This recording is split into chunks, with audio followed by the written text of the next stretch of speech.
ते वासुदेवाय। ओम नमो भगवते वासुदेवाय।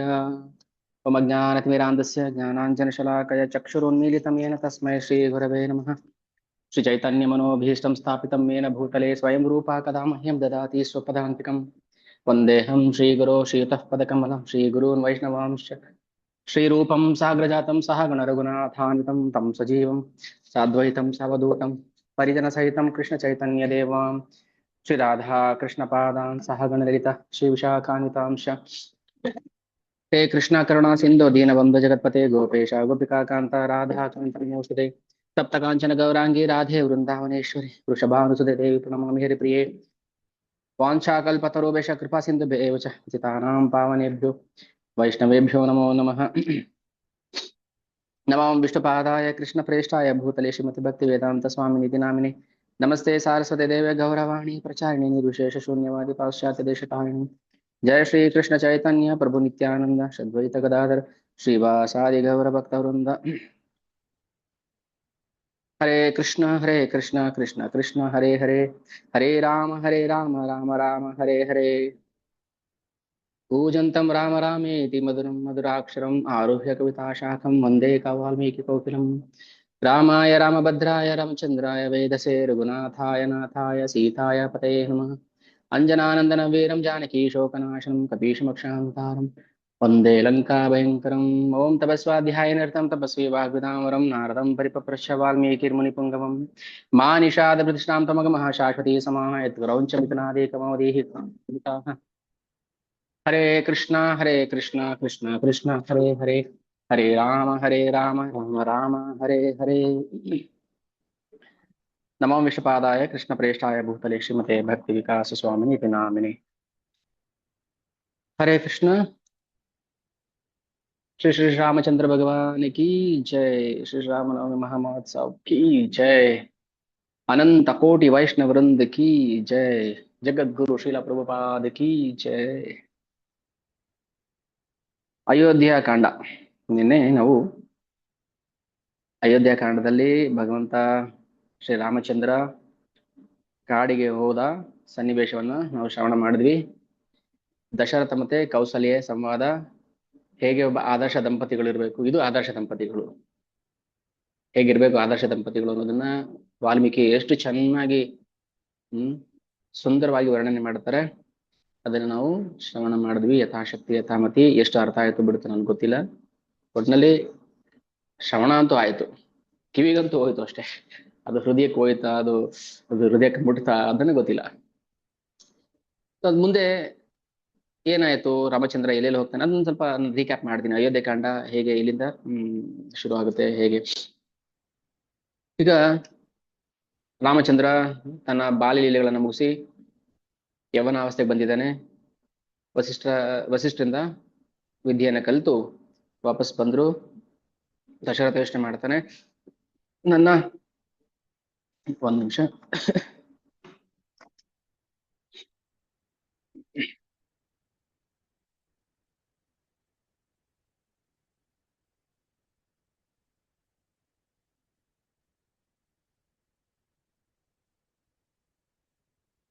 ದಶರಥ ತನ್ನ ಮಗನಿಗೆ ರಾಮಚಂದ್ರನಿಗೆ ಪಟ್ಟ ಕಟ್ಟಿ ನಾನು ರಾಜಕೀಯದಿಂದ ನಿವೃತ್ತಿ ಆಗ್ಬೇಕು ಅಂತ ಯೋಚನೆ ಮಾಡ್ತಿದ್ದಾನೆ. ಎಲ್ಲರನ್ನು ಕರೆಸಿ ಎಲ್ಲರಿಗೂ ಎಲ್ಲರ ಅಭಿಪ್ರಾಯವನ್ನು ತಿಳ್ಕೊಂಡು ಹ್ಯಾಂಗ್ ಆಗ್ತಾ ಇದೆಯಪ್ಪ, ಒಂದು ನಿಮಿಷ ಇರಿ.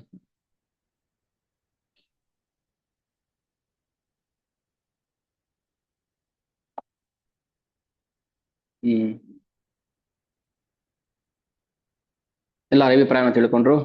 ಸೊ ಪಟ್ಟಾಭಿಷೇಕಕ್ಕೆ ರೆಡಿ ಆಯ್ತು. ಮಂತ್ರೆ ಮತ್ತೆ ಕೈಕೆ ಸಂವಾದ, ಮಂತ್ರೆ ಕುತಂತ್ರ, ಆಮೇಲೆ ಕೈಕೆಯ ಮನಸ್ಸಿನಲ್ಲಿ ವಿಷದ ಬೀಜವನ್ನ ಬಿತ್ತಿದ್ದು, ಕೈಕೆ ವರವನ್ನ ಕೇಳಿದ್ದು, ಆ ವರದಿಂದ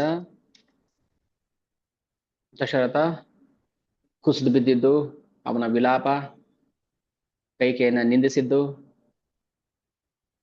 ಬಗೆಯಾಗಿ ಅವಳನ್ನ ಸಮಾಧಾನ ಮಾಡೋ ಪ್ರಯತ್ನ ಮಾಡ್ತಾನೆ. ಆಮೇಲೆ ಕೈಕೆ ದಶರಥನ ನಿಂದನೆ ಮಾಡಿದ್ದು, ನೀನೊಬ್ಬ ರಾಜ ಆಗಿ ಸತ್ಯ ಧರ್ಮವನ್ನ ಕಾಪಾಡಬೇಕಾಗದವನು ನೀನೇ ಧರ್ಮವನ್ನ ಮೀರ್ತಾ ಇದೀಯಾ ಅಂತ ಹೇಳಿ ಅವನನ್ನ ಹೀಯಾಳಿಸಿ ಮಾತಾಡಿದ್ದು. ಆಮೇಲೆ ವನವಾಸಕ್ಕೆ ಪ್ರೇರಣೆ ಮಾಡಿದ್ದು ಎಲ್ಲ ಆಯ್ತು. ವನವಾಸಕ್ಕೆ ಹೋಗ್ತಿದ್ದಾರೆ. ಸುಮಂತ್ರ ರಥವನ್ನ ತಗೊಂಡ್ ಬಂದು ಅಯೋಧ್ಯವನ್ನ ದಾಟಿಸಿ ಗುಹನ ಆಶ್ರಮಕ್ಕೆ, ಗುಹನ ರಾಜ್ಯಕ್ಕೆ ಬರೋದು. ಗುಹ ಮತ್ತೆ ರಾಮಚಂದ್ರನ ಸಂವಾದ. ಗುಹ ದಶರಥನ ಸ್ನೇಹಿತ, ಜಾತಿಯಲ್ಲಿ ಕೀಳು ಜಾತಿ ಆಗಿರ್ಬೋದು. ದಶರಥ ಯಾರನ್ನು ಕೀಳು ಮೇಲು ಅಂತ ನೋಡ್ತಿರ್ಲಿಲ್ಲ, ಎಲ್ಲರೂ ಸಮಾನವಾಗಿ ಕಾಣ್ತಾ ಇದ್ದ. ಸೊ ಒಳ್ಳೆ ಸ್ನೇಹ ಇತ್ತು. ಗುಹ ರಾಮಚಂದ್ರನಿಗೆ ಆತಿಥ್ಯವನ್ನ ಸ್ವೀಕಾರ ಮಾಡೋದಕ್ಕೆ ಹೇಳ್ತಾನೆ.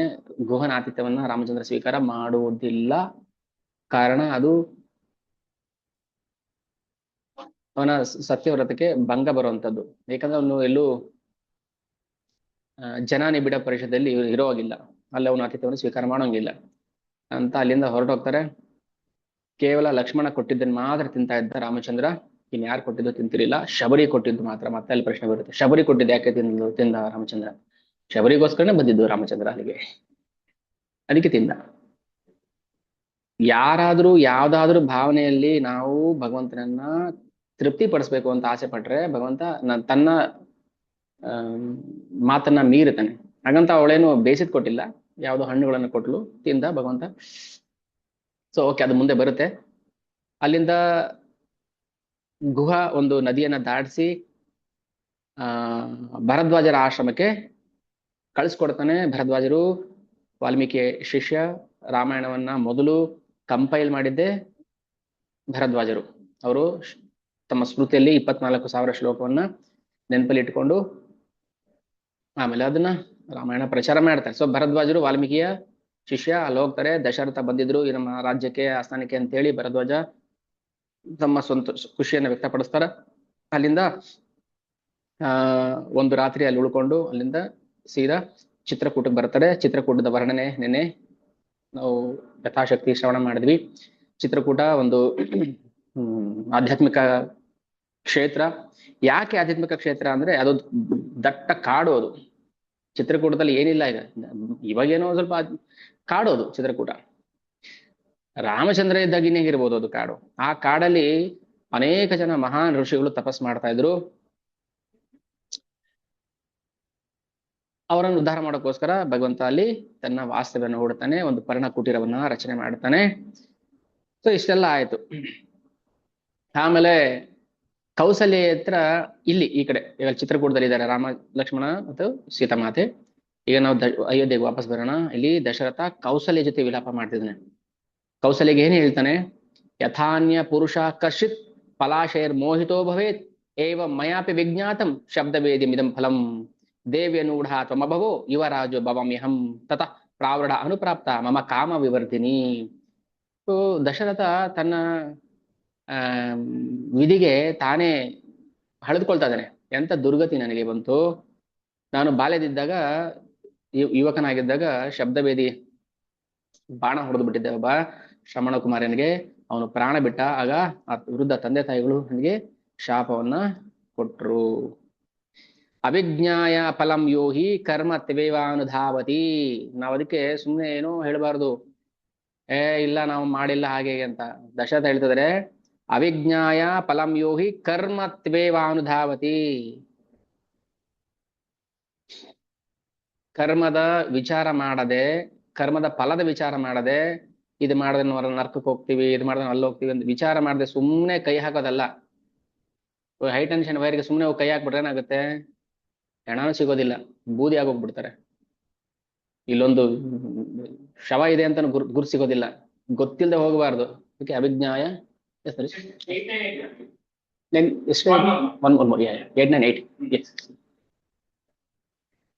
ಅದಕ್ಕೆ ದಶರಥ ಹೇಳ್ತಾರೆ ಅವಿಜ್ಞಾಯ ಫಲಂ.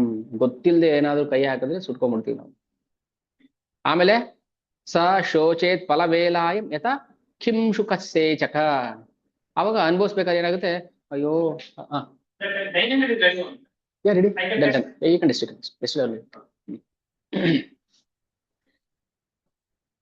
ಅದಕ್ಕೆ ದಶರಥ ಹೇಳ್ತಾನೆ, ಒಂದು ನಿಮಿಷ, ಯಾರು ಬುದ್ಧಿವಂತನಾದವನು ಆ ಕರ್ಮದ ಫಲವನ್ನ ತಿಳಿದು ಮಾಡ್ಬೇಕೆ ಹೊರತು ಸುಮ್ನೆ ಏನೋ ದುಡುಕ್ಬಿಟ್ಟು ಮಾಡೋದಲ್ಲ. ಏನಾಗುತ್ತೆ ಆಗೋಗ್ಬಿಡ್ಲಿ, ಮಾಡೇ ಬಿಡೋಣ, ನೋಡೇ ಬಿಡೋಣ ಅಂತಲ್ಲ. ಏನಾಗುತ್ತೆ ಅಂದ್ರೆ ಶೋಕ ಅನುಭವಿಸ್ಬೇಕಾಗುತ್ತೆ, ಅಷ್ಟೇನೇನಿಲ್ಲ. ಈಗ ಒಂದು ಉದಾಹರಣೆ ಕೊಟ್ಟು ಹೇಳ್ತಾನೆ ಅದು ದಶರಥ. ಕೌಸಲ್ಯೆ ಒಬ್ಬ ಮಾವಿನ ಮರವನ್ನ ಕಡಿಸಿ ಅಲ್ಲಿ ಪಲಾಶದ ಗಿಡವನ್ನ ಹಾಕ್ಬಿಟ್ಟು ಅದು ನಾಳೆ ದಿನ ಹೂಗಳು ಬಂದಾಗ ಅಯ್ಯೋ ರುಚಿ ಇಲ್ವಲ್ಲ ಇದು ಮಾವಿನ ಹಣ್ಣಷ್ಟು ಅಂತ ಅಂದ್ರೆ ಅದಕ್ಕೆ ನೀನೇ ಹೊಣೆ.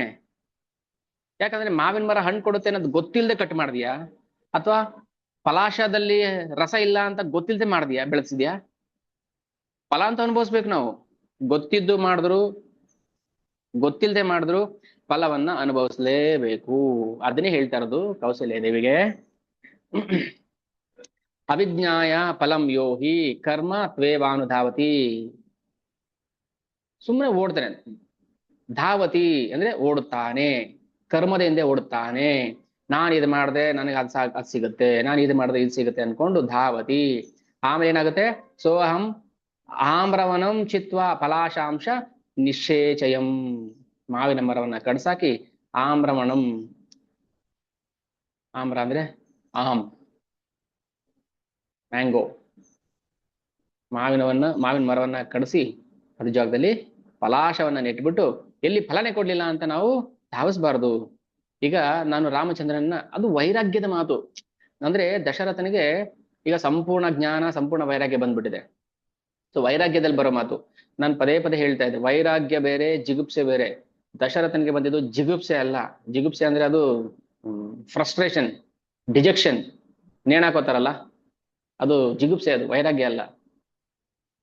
ವೈರಾಗ್ಯ ಅದು ಭಗವಂತನ ಕಡೆ ಮುಖ ಮಾಡಿಸುತ್ತೆ. ಜಿಗುಪ್ಸೆ ಬಂದ್ ಸಾಯೋದು ಅದು ನರಕಕ್ಕೆ ದಾರಿ ತೋರಿಸುತ್ತೆ. ದಶರಥನಿಗೆ ಜಿಗುಪ್ಸೆ ಎಲ್ಲ ಬಂದಿದ್ದು, ವೈರಾಗ್ಯ ಬಂತು, ಯುಕ್ತ ವೈರಾಗ್ಯ ಬಂತು. ನಿರ್ಬಂಧ ಕೃಷ್ಣ ಸಂಬಂಧೆ ಯುಕ್ತ ವೈರಾಗ್ಯಂ ಉಚ್ಯತೆ. ಭಗವಂತನಿಗೆ ಸಂಬಂಧಪಟ್ಟ ಹಾಗೆ ಅವನಿಗೆ ವೈರಾಗ್ಯ ಬಂತು. ಇದು ಬೇಕು ಪ್ರತಿಯೊಬ್ಬ ಮನುಷ್ಯನಿಗೂ. ವೈರಾಗ್ಯ ಬರದೆ ಯಾರು ಭಕ್ತಿ ಮಾಡಕ್ಕಾಗೋದಿಲ್ಲ. ಭಕ್ತಿ ಮಾಡಕ್ ಆಗೋದಿಲ್ಲ ವೈರಾಗ್ಯ ಇಲ್ದೆ. ಏನ್ ಮಾಡ್ಬೇಕು ಮತ್ತೆ? ವಾಸುದೇವೇ ಭಗವತಿ ಭಕ್ತಿ ಯೋಗ ಪ್ರಯೋಜಿತ ಜನಯತಿ ಆಶು ವೈರಾಗ್ಯಂ ಜ್ಞಾನಂ ಚದ ಹೈತುಕಂ. ಭಾಗವತಂ ಹೇಳ್ತಾರೆ, ಯಾರು ಕೃಷ್ಣ ಭಕ್ತಿಯಲ್ಲಿ, ಕೃಷ್ಣ ಪ್ರಜ್ಞೆಯಲ್ಲಿ ತೊಡಗಿರ್ತಾರೆ ಅಂತವ್ರಿಗೆ ಜ್ಞಾನವೂ ವೈರಾಗ್ಯವೂ ತಕ್ಷಣ ಬರುತ್ತೆ. ಜನಯತಿ ಆಶು ವೈರಾಗ್ಯಂ. ಅಷ್ಟೇ ಅಲ್ಲ, ಜ್ಞಾನಂ ಚ, ಜ್ಞಾನವೂ ಕೂಡ.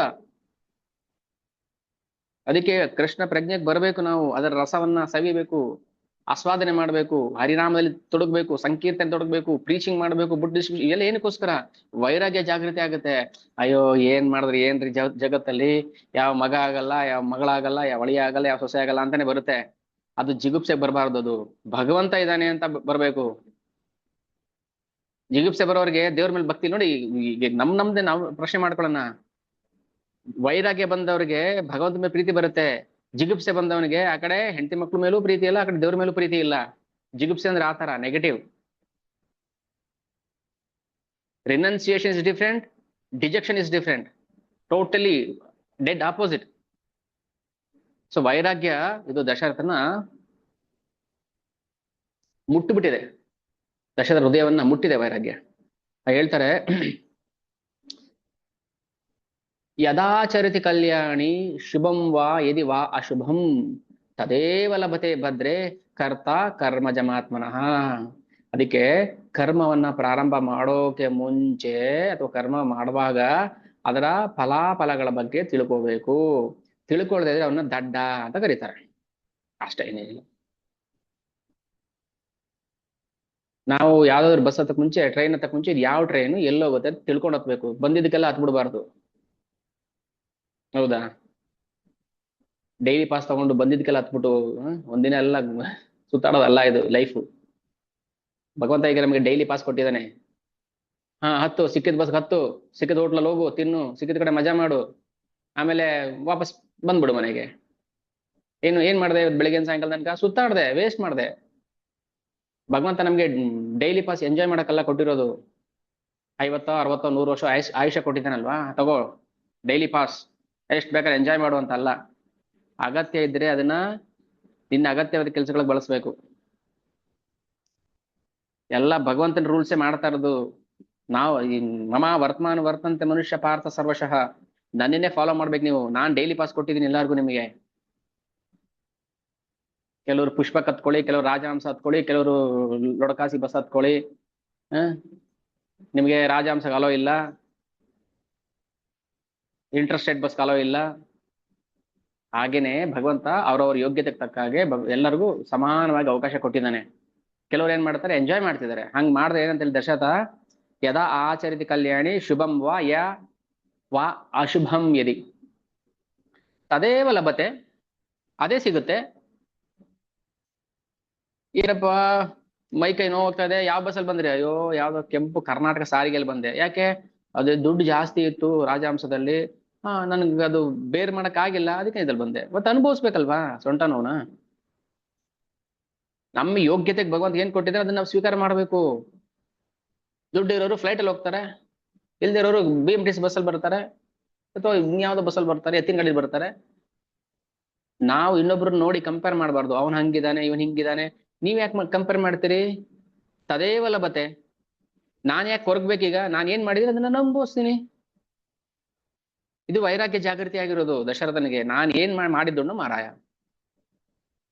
ಕೊರಕೊಂಡು ಕೂತ್ಕೊಳ್ಳೋದ್ರಿಂದ ಪ್ರಾಬ್ಲಮ್ ಸಾಲ್ವ್ ಆಗೋದಿಲ್ಲ. ಪ್ರತಿಯೊಬ್ಬ ಮನುಷ್ಯನಿಗೂ ಪ್ರಾಬ್ಲಮ್ಸ್ ಇದ್ದೇ ಇರುತ್ತೆ, ಸಾಯ ತನಕ ಅಲ್ಲ, ಸತ್ ಮೇಲೂ. ದಡ್ಡತನದಿಂದ ಯೋಚನೆ ಮಾಡಬಾರ್ದು ನಾವು. ಅಯ್ಯೋ ಸಾಯ ತನಕ ಪ್ರಾಬ್ಲಮ್. ಸಾಯ ತನಕ ಅಲ್ಲ ರೀ, ಸತ್ ಮೇಲೂ ಪ್ರಾಬ್ಲಮ್ ಇರುತ್ತೆ. ಹೆಂಗ್ ಪ್ರಾಬ್ಲಮ್ ಇರುತ್ತೆ? ಇನ್ನೊಂದು ನಾಯಿ ದೇಹಕ್ಕೆ ಬರ್ತೀವಲ್ಲ, ಅಲ್ಲಿ ಪ್ರಾಬ್ಲಮ್ ಬರುತ್ತಲ್ಲ. Problem continues for ever.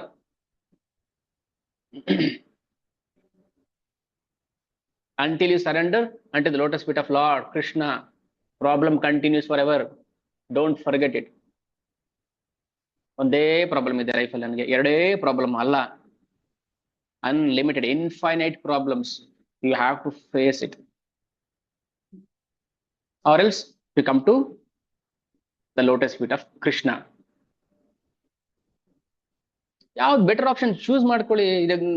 ನಾವೇನು ಬನ್ನಿ ಅಂತ ಹೇಳ್ತಾ ಇಲ್ಲಪ್ಪ, ಕೃಷ್ಣ ಪ್ರಜ್ಞೆ ಬರಲೇಬೇಕು ಅಂತ ಹೇಳ್ತೀವಿ. ಪ್ರಾಬ್ಲಮ್ಸ್ ಇದೆ, ಈ ತರ ಇದೆ ಲೈಫ್ ಅಂದ್ರೆ ಹಿಂಗೆ. ನನ್ನ ಓನ್ ಲೈಫಲ್ಲಿ ಹೇಳ್ತಾ ಇರೋದಲ್ಲ, ದಶರಥ ರಾಮಾಯಣದಿಂದ ಹೇಳ್ತಾ ಇರೋದು, ವಾಲ್ಮೀಕಿಗಳ ಮಾತುಗಳು ಹೇಳ್ತಾ ಇರೋದು.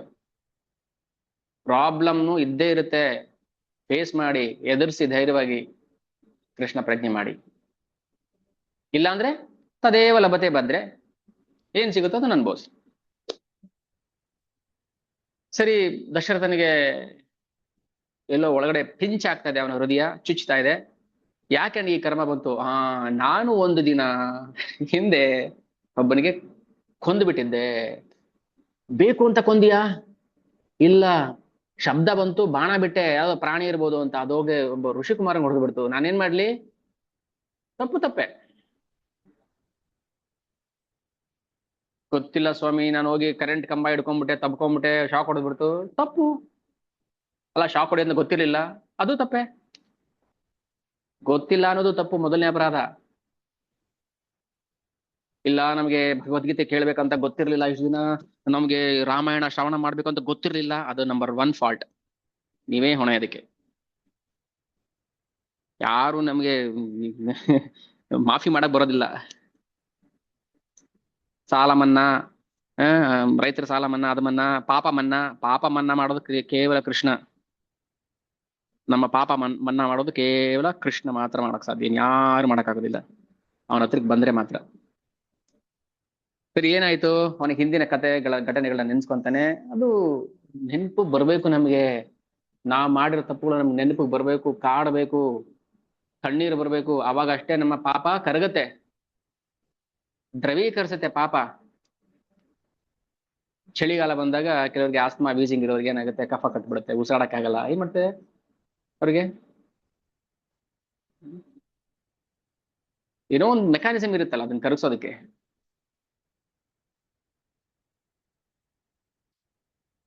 ಪಾಪ ಕರಗಿಸೋದಕ್ಕೆ ಏನಿದೆ ಮೆಕ್ಯಾನಿಸಮ್?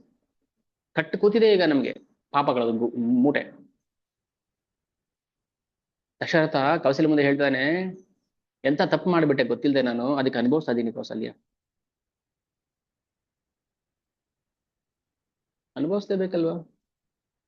ಅದಕ್ಕೆ ಹೇಳ್ತಾರೆ, ನಾ ಕಶ್ಚಿತ್ ಸಾಧು ಮನ್ಯೇತ ಯಥೈವ ಗುರುತಲ್ಪಗಂ ನೇಮಂ ತಥಾನುಶೋಚಾಮಿ ಜೀವ ತಕ್ಷಯಾಮಾತ್ಮನಃ ಮಾತರಂ ಪಿತರಂ ಚೋ ಅಭಾವ ಅನುಶೋಚಾಮಿ ಮಧ್ವದೇ. ಓ ಕೌಸಲ್ಯೇ, ನನ್ನ ಪಾಪದ ಫಲವಾಗಿ ನಾನು ದುಃಖವನ್ನು ಅನುಭವಿಸ್ತಾ ಇದ್ದೀನಿ. ಈ ಜಗತ್ತಲ್ಲಿ ಹತ್ಯೆ ಮಾಡಿದವನನ್ನ, ಪಾಪಿಗಳನ್ನ, ಮೋಸ ಮಾಡುವವರನ್ನ ಮಹಾಭಾರತ ಇನ್ನೂ ಚೆನ್ನಾಗಿ ಹೇಳ್ತೇವೆ. ತೂಕದಲ್ಲಿ ಮೋಸ ಮಾಡೋರು, ಚಂಚರು, ಕುಂಟರು, ಮೊಂಡರು ಆಗ್ತಾರೆ. ಕೈ ಇಲ್ಲ, ಕಾಲಿಲ್ಲ. ಮಹಾಭಾರತದಲ್ಲಿ ಹೇಳ್ತಾರೆ ಅದು. ತೂಕದಲ್ಲಿ ಮೋಸ ಮಾಡಿದ್ರೆ ಏನ್ ಶಿಕ್ಷೆ ಆಗುತ್ತೆ, ಹಸುವನ್ನ ಒದ್ರೆ ಏನ್ ಶಿಕ್ಷೆ ಆಗುತ್ತೆ, ಹಾಲು ಕುಡಿಯೋ ಕರುವನ್ನ ಎಳ್ಕೊಂಡ್ ಬಂದ್ರೆ ಏನ್ ಶಿಕ್ಷೆ ಆಗುತ್ತೆ. ಯಾರ್ದು ಹಾಲು ಕರೆಯೋರಿದ್ದೀರಾ? ಕೃಷ್ಣ ಬೆಳಿಗ್ಗಾತ ಎದ್ದು ಹೋಗಿ ಎಲ್ಲ ಮನೆಯವ್ರದ್ದು ಹಸುಗಳನ್ನ ಕರುಗಳನ್ನ ಬಿಟ್ಬಿಡ್ತಾ ಇದ್ದ. ಯಾಕೆ? ನಿಮ್ಗೆ ಮಾತ್ರ ತಂದೆ ತಾಯಿ ಪ್ರೀತಿ ಬೇಕು, ಕರುಗಳಿಗೆ ಬೇಡವಾ? ಕರುಗಳು ಕುಡಿದು ತೇಗದ ಮೇಲೆ ನೀವು ಕರ್ಕೋಬೇಕು, ನೀವು ಎಳ್ಕೊಂಬಂದ್ ಕರಿಯೋದಲ್ಲ ಮಾರಾಟ ಮಾಡೋದಕ್ಕೆ. ಅದು ಪಾಪನೇ. ಹೇಳ್ತಾ ಹೋದ್ರೆ ಎಷ್ಟು ಪಾಪಗಳಿದೆ ಗೊತ್ತಾ. ಅದ್ರೋಗ್ಬಿಡ್ತೀವಿ ನಾವು, ಬಾಡಿ ಶಿವರಿಂಗ್ ಆಗ್ಬಿಡುತ್ತೆ, ಗಡ ಗಡ ಗಡ ಗಡ ಅಂತ. ಇಷ್ಟೆಲ್ಲ ಪಾಪಗಳು ಮಾಡ್ತಿದೀವಿ ನಾವು. ಅದಕ್ಕೆ ಹೇಳುದು, ಪಾಪ ಮಾಡೋದನ್ನ ಬಿಡಕ್ಕಾಗೋದಿಲ್ಲ ನಮ್ ಕೈಯಲ್ಲಿ. ದುರ್ಯೋಧನ ಹೇಳ್ತಾನಲ್ಲ, ಜಾನಾಮಿ ಧರ್ಮಂ ನಚಮೆ ಪ್ರವೃತ್ತಿ, ಜಾನಾಮಿ ಅಧರ್ಮಂ ನಚಮೆ ನಿವೃತ್ತಿ. ಇದ್ಯಾವ ಸೀಮೆ ಶಾಸ್ತ್ರ ಒಂದು ಧರ್ಮ? ದುರ್ಯೋಧನಂದು ಧರ್ಮ ಯಾವ್ದು ಅಂತ ಗೊತ್ತು ಮಾಡಕ್ ಆಗ್ತಾ ಇಲ್ವಂತೆ. ಜಾನಾಮಿ ಧರ್ಮಂ, ಧರ್ಮ ಗೊತ್ತಂತೆ, ಬಿಡಕ್ಕಾಗ್ತದಂತೆ. ಜಾನಾಮಿ ಅಧರ್ಮಂ, ಅಧರ್ಮ ಯಾವ್ದಂತ ಗೊತ್ತಿದೆ ಆದ್ರೆ ಅಲ್ಲ ಸಾರಿ, ಜಾನಾಮಿ ಧರ್ಮಂ, ಧರ್ಮ ಯಾವ್ದಂತ ಗೊತ್ತು ಮಾಡಕ್ ಆಗ್ತಾ ಇಲ್ಲ, ಮಾಡಕ್ ಮನ್ಸ್ ಬರ್ತಾ ಇಲ್ಲ ಅವನಿಗೆ. ಅಧರ್ಮ ಯಾವ್ದಂತ ಗೊತ್ತಂತೆ ಆದ್ರೆ ಬಿಡಕ್ ಆಗ್ತಾ ಇಲ್ವಂತೆ. ಜಾನಾಮಿ ಅಧರ್ಮಂ ನಚಮೇ ನಿವೃತ್ತಿ, ಅದರಿಂದ ನಿವೃತ್ತಿ ಮಾಡಕ್ ಆಗ್ತಾ ಇಲ್ಲ ನಾನು. ಯಾಕೆ? ನನ್ನ ಕೈ ಬಿಡಕ್ಕಾಗಲ್ಲ, ಪಾಪವನ್ನು ನಮ್ ಕೈಲಿ ಬಿಡಕ್ಕಾಗೋದಿಲ್ಲ. ಮತ್ತೇನ್ ಮಾಡ್ಬೇಕು? ಕೇವಲ ಭಗವಂತನ ಶರಣಾಗತಿ. ಭಗವಂತನ ಶರಣಾಗತಿಗೆ ಬಂದ್ರೆ ಮಾತ್ರ ನಾವು ಪಾಪವನ್ನ ಇಳಿಸ್ಕೊಳಕ್ ಸಾಧ್ಯ. ಅವನೇ ಮಾಡಬೇಕು. ಕ್ರಿಕೆಟ್ ಅದು ಎಕ್ಸಾಂಪಲ್ ಕೊಟ್ರೆ ಎಲ್ರಿಗೂ ಚೆನ್ನಾಗಿ ಅರ್ಥ ಆಗುತ್ತೆ. ಯಾರೋ ಒಬ್ಬ ಒಂದು ಮರದ ಪೀಸ್ ತಗೊಂಡು ಒಂದು ಬಾಲ್ಗೆ ಹೊಡೆದ್ ಬಿಡ್ತಾನೆ ಕೋಪದಲ್ಲಿ, ಉಪ್ಪ ಅಂತ. ಅದು ಬಾಲು ಉಳ್ಕೊಂಡು ಆ ಬೌಂಡ್ರಿ ಕ್ರಾಸ್ ಮಾಡಕ್ಕೆ, ನಾನ್ ಬೇಡ ನಿನ್ಗೆ, ನಾನು ಹೊಡಿತೇನೆ ನಿನ್ಗೆ ಅಂತ ಕೋಪ ಮಾಡ್ಕೊಂಡು ಬಾಲ್ ಓಡ್ತಾ ಇದೆ. ಅದಿನ್ನೇನು ಮನೆ ಬಿಟ್ಟು ಆಚೆ ಹೋಗ್ಬೇಕು ಅಂದ್ರೆ ಬೌಂಡ್ರಿ ಬಿಟ್ಟು ಆಚೆ ಹೋಗ್ಬೇಕು. ಅಷ್ಟಲ್ಲಿ ಯಾರೋ ಬಂದು ತಡೆದು ಬಿಡ್ತಾರೆ, ಬೇಡ ಬೇಡ ಹೋಗ್ಬೇಡ ನೀನು, ಬೌಂಡ್ರಿ ಬಿಟ್ಟು ಆಚೆ ಹೋಗ್ಬೇಡ ಅಂತ. ಇಲ್ಲಾಂದ್ರೆ 4 ಅಂದ್ಬಿಡ್ತಾನೆ ಅಂಪೈರ್. ಅಷ್ಟು ಹಿಡ್ಕೊಂಡ್ಬಿಡ್ಬೇಕು, ಇಲ್ಲಾಂದ್ರೆ ಹೋಯ್ತಲ್ಲ. ಬಾಲ್ ಬಿದ್ದಿದ್ರು ಎತ್ಕೊಳಂಗಿಲ್ಲ, ಎತ್ಕೊಂಡ್ರೆ ವೇಸ್ಟ್. ಅದು 4 ರನ್ ಸಿಕ್ಬಿಟ್ಟಿದೆ ಅವರಿಗೆ. ಅದಕ್ಕೋಸ್ಕರ ಹೇಳ್ತಾ ಇರೋದು, ಬೌಂಡ್ರಿ ಕ್ರಾಸ್ ಮಾಡಕ್ ಮುಂಚೆ ನಮ್ಮ ಜೀವ ಈ ದೇಹದಿಂದ ಆಚೆ ಹೋಗೋ ಮುಂಚೆ ಆದ್ರೂ ನೀವು ಓಡಿ ಓಡಿ ಓಡಿ ಹಿಡ್ಕೊಂಡ್ರೆ ಬಚಾವ್, ಇಲ್ಲಾಂದ್ರೆ ಮುಗಿತು ಕತೆ. ಆತ್ಮವಿತ್ ಸಮ್ಮತ ಪುಂಸಾಂ ಶ್ರೋತವ್ಯಾದಿಶ್ಯ ಪರಹ. ಶುಕಮುನಿಗಳು ಹೇಳ್ತಾರೆ ಪರೀಕ್ಷಿತನ್ಗೆ, ಆತ್ಮವಿತ್ ಸಮ್ಮತ ಪುಂಸ ಶ್ರೋತವ್ಯಾದಿಶ್ಯ ಪರಹ. ಕೇಳುವುದಕ್ಕೆ ಉತ್ತಮವಾದ ಮಹತ್ತರವಾದ ವಿಷಯ ಯಾವ್ದಿದ್ರೆ ಹೇಳ್ರಿ. ಶ್ರೋತವ್ಯ, ಆತ್ಮವಿತ್ ಸಮ್ಮತಃ, ಅದು ಎಲ್ರೂ ಒಪ್ಪಿಗೆ ಆಗಿರುವಂಥದ್ದು. ಆತ್ಮವಿತ್, ಆತ್ಮವನ್ನ ತಿಳಿದವರು ಒಪ್ಪುವಂತಹ ಯಾವ್ದಾದ್ರು ವಿಷಯ ಇದ್ರೆ ಹೇಳ್ರಿ, ನನ್ಗಿರೋದು ಇನ್ನು 7 ದಿನ ಅಂತ ಹೇಳಿದಾಗ ಶುಕಮುನಿಗಳು ಭಾಗವತವನ್ನು ಹೇಳ್ತಾರೆ. ಕೇಳುವುದಕ್ಕೆ ಪರಮ ಶ್ರೇಯಸ್ಕರವಾದ, ಪರಮ ಮಂಗಳಕರವಾದ ಗ್ರಂಥ. ಯಾಕೆ? ಸಾಯೋಕ್ ಮುಂಚೆ ಕೇಳ್ಬೇಕು ಅದನ್ನ. ಬೌಂಡ್ರಿ, ಆ ಚೆಂಡು ಬೌಂಡ್ರಿ ಆಚೆ ಹೋಗಕ್ ಮುಂಚೆ ಹಿಡ್ಕೊಂಡ್ಬಿಡ್ಬೇಕು, ಹೌದಲ್ಲ? ಏನು ಕಷ್ಟ ಬಿದ್ದು ಓಡಿ ಎದ್ದು ಬಿದ್ದು ಹಾರ್ಕೊಂಡು ಮುರ್ಕೊಂಡು ಏನೋ ಮಾಡಿ ಹಿಡಿದು ಬಿಡ್ಬೇಕು. ಏನ್ ದಡ್ಡ ಜನರಪ್ಪ, ದುಡ್ಡು ಕೊಡ್ತಾರೆ ಅಂತ ಎದ್ದು ಬಿದ್ದು ಕೈ ಮುರ್ಕೊಂಡು ಬಾಲ್ ಇಟ್ಕೋತಾರೆ. ಅದು ಏನ್ ಬಾಲ್, ಅದು ಏನಿದೆ ಗೊತ್ತಿಲ್ಲ, ಒಂದು ಚಿನ್ನದ ಬಾಲ ಅದೇನಾದ್ರು. ಕ್ರಿಕೆಟ್ ಅದು ಕ್ರಿಕೆಟ್ ಆಟ, ಅದು ಅಸಹ್ಯ, ವಾಂತಿ ಬರುತ್ತೆ,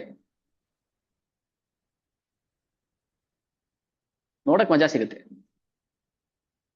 ಅಲ್ಲ, ದುಡ್ಡು ಕೊಡ್ತಾರೆ ಅಂದ್ಬಿಟ್ಟು ಅವ್ನ್ ಯಾರೋ ಹೊಡೆದಿರೋ ಬಾಲ್ನ ಇವನೋಗಿ ಬಾಚ್ಕೊಂಡ್ ಬರ್ತಾನಲ್ಲ, ಇನ್ನೇನ್ ಹೇಳ್ಬೇಕು ಅವ್ರಿಗೆ? ನಮ್ಗೆ ಟೆಕ್ನಿಕಲ್ ವರ್ಡ್ ಗೊತ್ತಿಲ್ಲ, ನಾವ್ ಹಿಂಗೆ ಹೇಳೋದು. ಯಾವನೋ ಬೇಡ, ನನ್ಗೆ ಬೇಡ ಅಂತ ಬಿಸಾಕಿರೋ ಬಾಲ್ನ ಅದು ಉಗಿದು ಉಜ್ಕೊಂಡು ಮಾಡ್ಕೊಂಡು ಏನೋ ಮಾಡಿ ಹಾಕಿರ್ತಲ್ವಾ. ಏನ್ ಅರ್ಥ ಮಾಡ್ಕೋಬೇಕು ನಾವ್ ಇದ್ರಲ್ಲಿ? ಅಟ್ಲೀಸ್ಟ್ ಆ ಬಾಲ್ ಬೌಂಡ್ರಿ ಕ್ರಾಸ್ ಮಾಡಕ್ ಮುಂಚೆ ಆದ್ರೂ ಹಿಡ್ಕೊಂಡ್ಬಿಡ್ಬೇಕು ಅನ್ನೋದು ಅಲ್ಲಿ ನಾವು ಅರ್ಥ ಮಾಡ್ಕೋಬೇಕಾಗಿರೋದು. ಹಾಗೇನೆ ದಶರಥ ಹೇಳ್ತಾ ಇದಾರೆ, ದೇವಿ ಕರ್ಮ ಅದು ಫಲವನ್ನ ಕೊಡೋಕ್ ಮುಂಚೆ ನಾವು ಸುಟ್ಬಿಡ್ಬೇಕು, ಬೌಂಡ್ರಿಗೆ ಹೋಗಕ್ ಮುಂಚೆ ನಾವು ಹಿಡ್ಕೊಂಡ್ಬಿಡ್ಬೇಕು ಅಂತ ಹೇಳ್ತೇವಲ್ಲ, ಹಂಗೆ ಕರ್ಮ ಫಲ ಹೆಂಗೆ ಸುಡೋಕ್ ಸಾಧ್ಯ? ಎಷ್ಟೊಂದು ಬೆಟ್ಟದಷ್ಟು ಕರ್ಮಗಳಿದೆಯಲ್ಲ ನಮ್ದು, ಹೇಗ್ ಸುಡೋಕ್ ಸಾಧ್ಯ?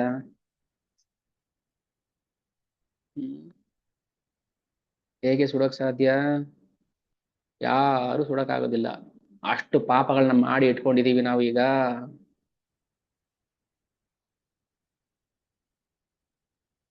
ಹ್ಮ್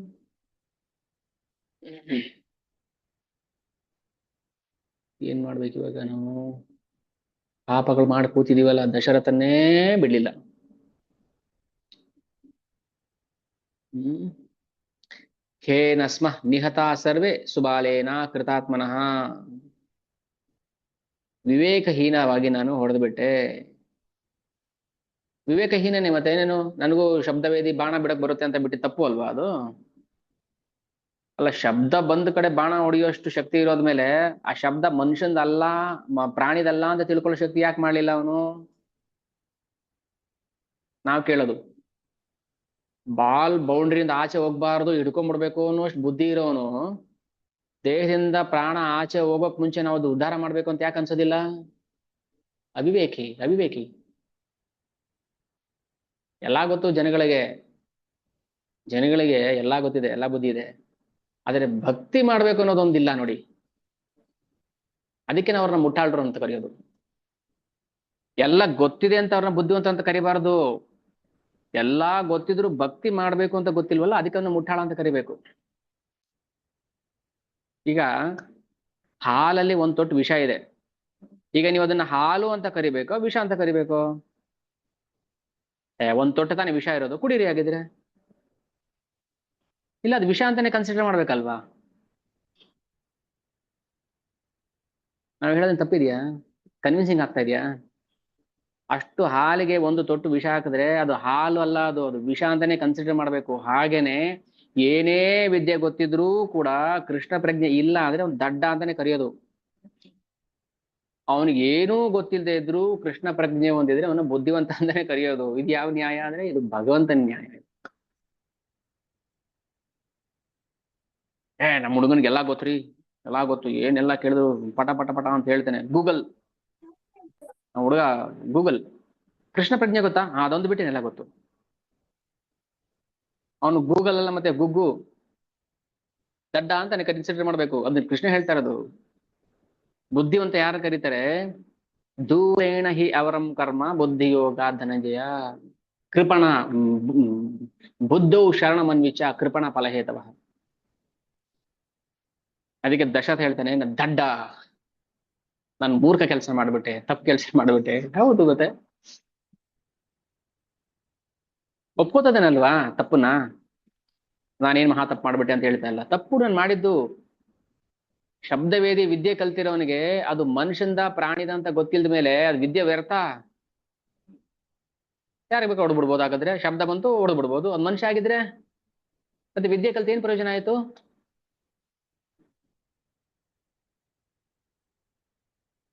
ಮತ್ತೆ ವಿದ್ಯೆ ಸಾರ್ಥಕತೆ ಏನಾಯ್ತಪ್ಪ? ಶಬ್ದ ಬಂತು ಹೊಡೆದ್ಬಿಟ್ಟೆ, ಅದು ಮನುಷ್ಯ ಅಂತ ಗೊತ್ತಾಗಿಲ್ಲ, ಮತ್ತೆ ಶಬ್ದವೇದಿ ಕಲ್ತು ಏನ್ ಪ್ರಯೋಜನ ಆಯ್ತು? ನಾವು ಕಲ್ತಿರೋ ವಿದ್ಯೆ ನಮ್ಮನ್ನ ನರಕಕ್ಕೆ ಕಳಿಸುತ್ತೆ ಅನ್ನೋದಿದ್ರೆ ಯಾಕೆ ಕಲಿಬೇಕು ಅದು? Degree, master degree, M tech, B tech ಮಾಡ್ಕೊಂಡು ನಾವು ಪಾಪ ನರಕಕ್ಕೆ ಹೋಗ್ತೀವಿ ಅಂದ್ರೆ ಯಾಕ್ರಿ ಓದ್ಬೇಕು ಅದು?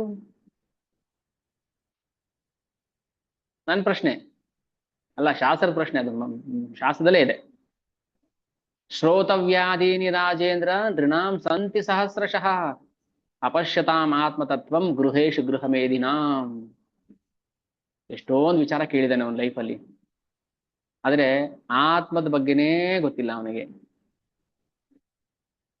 ಅಂತವನು ಕತ್ತೆ, ಸುಮ್ಮನೆ ಭಾರ ಹೊತ್ಕೊಂಡು ಹೋಯ್ತು ಬಂತು ಸ್ಕೂಲ್ಗೆ ಕಾಲೇಜ್ಗೆ, ಕತ್ತೆ, ಎರಡು ಕಾಲಿನ ಕತ್ತೆ ಅದು ಅಂತ ಅರ್ಥ.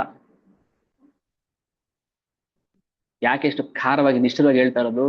ಹೌದು, ಖಾರ ಅರ್ಧನೇ ಅದು ರುಚಿ ಗೊತ್ತಾಗೋದು. ಇಲ್ಲ ಮೆಣಸಿನ್ಕಾಯಿ ಹಾಕಿಲ್ಲ ಅಂದ್ರೆ ಉಪ್ಪಿಟ್ಟಿಗೆ ಖಾರನೇ ಇಲ್ಲ, ಅಯ್ಯೋ ಸಪ್ಪೆ ಸಪ್ಪೆ ಅನ್ಸುತ್ತೆ ಅಲ್ವಾ?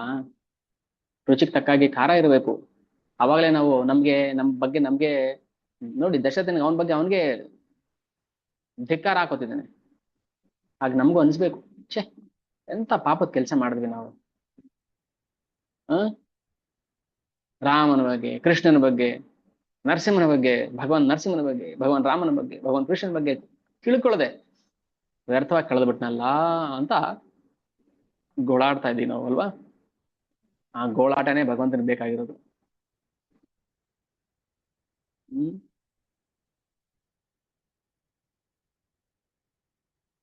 ಗೋಳಾಟ. ಅಯ್ಯೋ ಕೃಷ್ಣ, ನಿನ್ ಬಿಟ್ಟು ಬಂದ್ಬಿಟ್ಟಲ್ಲ ನಾನು. ಅಯ್ಯೋ ನೀನ್ ಭಕ್ತಿ ಮಾಡ್ಲಿಲ್ವಲ್ಲ ನಾನು. ಅಯ್ಯೋ ನೀನ್ ಮರ್ತು ಬಿಟ್ನಲ್ಲ ನಾನು. ಸೊ ಹೀಗೆ ತನ್ನ ಮ್, ಪಾಪ ಪ್ರಜ್ಞೆಯನ್ನ ಕೌಸಲ್ಯ ಮುಂದೆ ಹೇಳ್ತದಾನೆ. ಶ್ರೀ ಎಲ್ಲಾನು ಶಾಪ, ಜೀವನನೇ ಶಾಪಗ್ರಸ್ತ. ಏನ್ ಹೇಳ್ತಾನೆ ದಶರಥ, ಆ ವೃದ್ಧ ತಂದೆ ತಾಯಿಗಳ ಹತ್ರ ಹೋಗ್ಬಿಟ್ಟು, ಅಮ್ಮ ಅಪ್ಪ, ನೀವ್ ಯಾರಂತ ಗೊತ್ತಿಲ್ಲ ನನಗೆ, ನಾನು ಈ ದೇಶದ ರಾಜ, ಅಯೋಧ್ಯೆ ಮಹಾರಾಜ ನಾನು. ನೀವು ನನ್ನನ್ನ ದಂಡನೆ ಕೊಡಕ್ಕೆ, ನನಗೆ ದಂಡನೆ ಕೊಡ್ಬೋದು ನೀವು, ನಿಮ್ಗೆ ಅರ್ಹತೆ ಇದೆ ನನ್ಗೆ ದಂಡನೆ ಕೊಡೋದಕ್ಕೆ, ಕೊಡಿ ಅಂತ ಕೇಳ್ತಾನೆ. ಇದು ಹಂಬಲ್ನೆಸ್.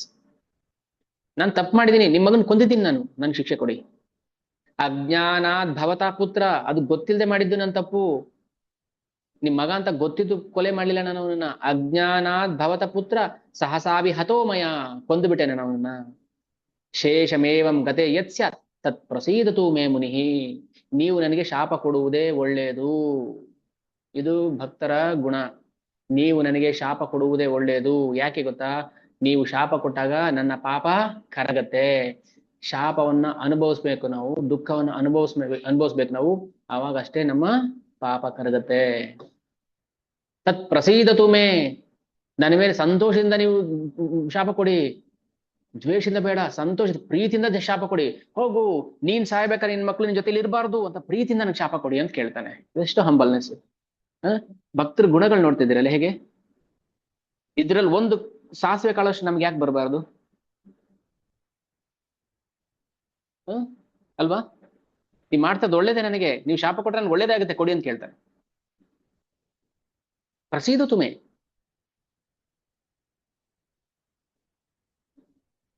ಹಾಗೆ ಇಷ್ಟು ಮಾರ್ಮಿಕವಾಗಿ ಆ, ದಶರಥ ತನ್ನ ಪತ್ನಿ ಜೊತೆ ಆಮೇಲೆ ಹಾಗೆ ಮಾತಾಡ್ತಾ ಮಾತಾಡ್ತಾ ಒಂದು ಸ್ಯಾಡ್ ನ್ಯೂಸ್, ಟ್ರಾಜಿಡಿ, ಮಾತಾಡ್ತಾ ಮಾತಾಡ್ತಾ ಹಾಗೇ ಬಿದ್ದೋಗ್ಬಿಡ್ತಾನೆ, ಹಾರ್ಟ್ ಅಟ್ಯಾಕ್. ಯಾಕಂದ್ರೆ ಹೃದಯ ಹೋಯ್ತಲ್ಲ. ಯಾವಾಗ ರಾಮಚಂದ್ರ ಕಾಡಿಗೆ ಹೋದ, ಅವನ ಪ್ರಾಣ ಹೊರಟೋಯ್ತು. ಏನ್ ಹೇಳ್ತಾನೆ ಗೊತ್ತಾ? ಅಯಮಾತ್ಮ ಭವಾಶೋಕೋ ಮಾಂ ಅನಾಥಂ ಚೇತಸಂ ಸಂಸಾದಯತಿ ವೇಗೇನ ಯಥಾ ಕೂಲಂ ನದೀರಯ. ಹಾ ರಾಘವ, ಹಾ ರಾಘವ, ಮಹಾಬಾಹೋ ಹಾ ಮಮಾಯ.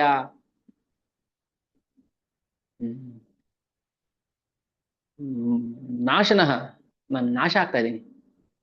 ಹಾ ಪಿತೃಪ್ರಿಯ ಮೇ ನಾಥ, ಹಾ ಮಮಾಸಿ ಗತಸುತ. ಹಾ ಹಾ ಅಂತ ಎಷ್ಟೆಲ್ಲ ಹೇಳ್ತಾಳೆ. ಹಾ ಹಾ ಹಾ ನನ್ನ ಮಗು, ಹಾ ರಾಮ, ಹೊರಟೋಗ್ಬಿಟ್ಟಿಯ ನನಗೆ, ನನ್ನ ಬಿಟ್ಟು ಅಂತ ಹೇಳಿ. ಇತಿ ಮಾತುಷ್ಯ ರಾಮಸ್ಯ ಸುಮಿತ್ರಾಯಾಶ ಸನ್ನಿಧೌ ರಾಜ ದಶರಥಾಶೋಚನ್ ಜೀವಿತಾಂತಂ ಉಪಾಗತಂ. ಜೀವಿತಾಂತ ಅಂದ್ರೆ ತನ್ನ ಜೀವನವನ್ನ ಕೊನೆಗೊಳಿಸಿದ, ದೇಹತ್ಯಾಗ ಮಾಡಿದ. ಕೊನೆಯಲ್ಲಿ ಹಾ ರಾಘವ, ಹಾ ರಾಮ ಅಂತ ಹೇಳ್ತಾ ಹೇಳ್ತಾ ಪ್ರಾಣವನ್ನು ಬಿಟ್ಟ. ದಶರಥನ ದೇಹತ್ಯಾಗ ಆಯ್ತು. ಕೌಸಲ್ಯ ಹತ್ರ ಮಾತಾಡ್ತಾ ಮಾತಾಡ್ತಾ ಇಷ್ಟು ಆಗೋಷ್ಟ್ರಲ್ಲಿ ಎಷ್ಟು ಹೃದಯ ನಮ್ಗೆ ಕರ್ಗ್ಬಿಟ್ಟಿರುತ್ತೆ. ಹ್ಮ್ ಯಾಕೆ ದುರ್ಗತಿ ಬರುತ್ತೆ ಅಂತ ನಾವು ಪ್ರಶ್ನೆ ಮಾಡ್ತೀವಲ್ವಾ? ಎಂತ ದುರ್ಗತಿ ಬಂದಿದೆ ನಮಗೆ? ದಶರಥನ್ ತರ ಬಂದಿದ್ಯಾ ನಮ್ಗೇನಾದ್ರು? ಮತ್ತೆ ದುರ್ಗತಿ ದುರ್ಗತಿ ಅಂತ ಒಂದೇ ಸಮ ಬಂಬಡಿ ಬಿಡ್ತೀವಲ್ಲ ನಾವು, ಕಷ್ಟ ಕಷ್ಟ ಕಷ್ಟ ಅಂತ. ಕಷ್ಟ ಬರುತ್ತೆ, ಸಹಿಸ್ಕೋಬೇಕು, ಅದನ್ನ ಸಹಿಸ್ಕೊಂಡು ಭಗವಂತನ ಕಡೆ ಮುಖ ಮಾಡಬೇಕು. ಆದರೆ ಈ ವಿಚಾರವನ್ನ ಯಾರಿಗೂ ತಿಳಿಸಬಾರದು. ನೇರವಾಗಿ ಹೋಗಿ ವಿಷಯ ವಸಿಷ್ಠರಿಗೆ ಮುಟ್ಟಿಸ್ತಾರೆ. ಸುಮಿತ್ರೆ ಬಂದ್ಲು, ಕೌಶಲ್ಯ ಬಂದ್ರು, ಬಿದ್ದು ಹೊರಳಾಡ್ತಾರೆ. ಅಯ್ಯೋ ಅಯ್ಯೋ, ಹೊರಟೋಗ್ಬಿಟ್ರ ನೀವು ನನ್ನ ಬಿಟ್ಟು ಅಂತ ಶೋಕವನ್ನು ಮಾಡ್ತಾರೆ. ಹೆಣ ತಣ್ಣಗಾಗ್ಬಿಟ್ಟಿದೆ. ಅಷ್ಟರಲ್ಲಿ ವಸಿಷ್ಠ ಹೇಳಿದರೆ, ಈ ಹೆಣವನ್ನ ಸಂರಕ್ಷಣೆ ಮಾಡಿಡಿ, ಎಣ್ಣೆ ಕೊಪ್ಪರಿಗೆಯಲ್ಲಿ ಹಾಕಿಡಿ, ಯಾಕಂದ್ರೆ ಕೊಳತೋಗ್ಬಿಡುತ್ತಿಲ್ಲ ಅಂದ್ರೆ. ರಾಜ ಇನ್ನು ಭರತ ಬರಬೇಕು, ಕೈ ದೇಶದಿಂದ ಅಂತ್ಯ ಸಂಸ್ಕಾರ ಮಾಡಬೇಕು, ಪಟ್ಟ ಕಟ್ಟಬೇಕು, ರಾಜನ್ ಮಾಡಿ ಆಮೇಲೆ ಅಂತ್ಯ ಸಂಸ್ಕಾರ ಮಾಡಬೇಕು. ನೋಡಿ, ಈಗ ಇನ್ನೂ ಯಾರು ರಾಜ ಇಲ್ಲ, ರಾಜ ಸತ್ತೋಗಿದ್ದಾನೆ. ಸೊ ಭರತನಿಗೆ ಪಟ್ಟ ಕಟ್ಟಬೇಕು, ರಾಜಭಾರ ಮಾಡಬೇಕು, ಆಮೇಲೆ ಇವ್ರನ್ನ ಅಂತ್ಯ ಸಂಸ್ಕಾರ ಮಾಡಬೇಕು ಅಂತ ವಸಿಷ್ಠ ಸಲಹೆ ಮಾಡ್ತಾರೆ. ಆಮೇಲೆ ಆ ಭರತನ ಕರ್ಕೊಂಬರಕ್ಕೆ ಆಜ್ಞೆ ಮಾಡ್ತಾರೆ. ಯಾಕೆ ಅಂದ್ರೆ ವಸಿಷ್ಠ ಹೇಳ್ತಾರೆ, ನತು ಸಂಕಾಲನಂ ರಾಜ್ಞೋ ವಿನಾ ಪುತ್ರೇಣ ಮಂತ್ರಿಣಃ ಸರ್ವಜ್ಞ ಕರ್ತುಮೇಶುಸ್ತೆ ತಥೋ ರಕ್ಷಂತಿ ಭೂಮಿಪಂ.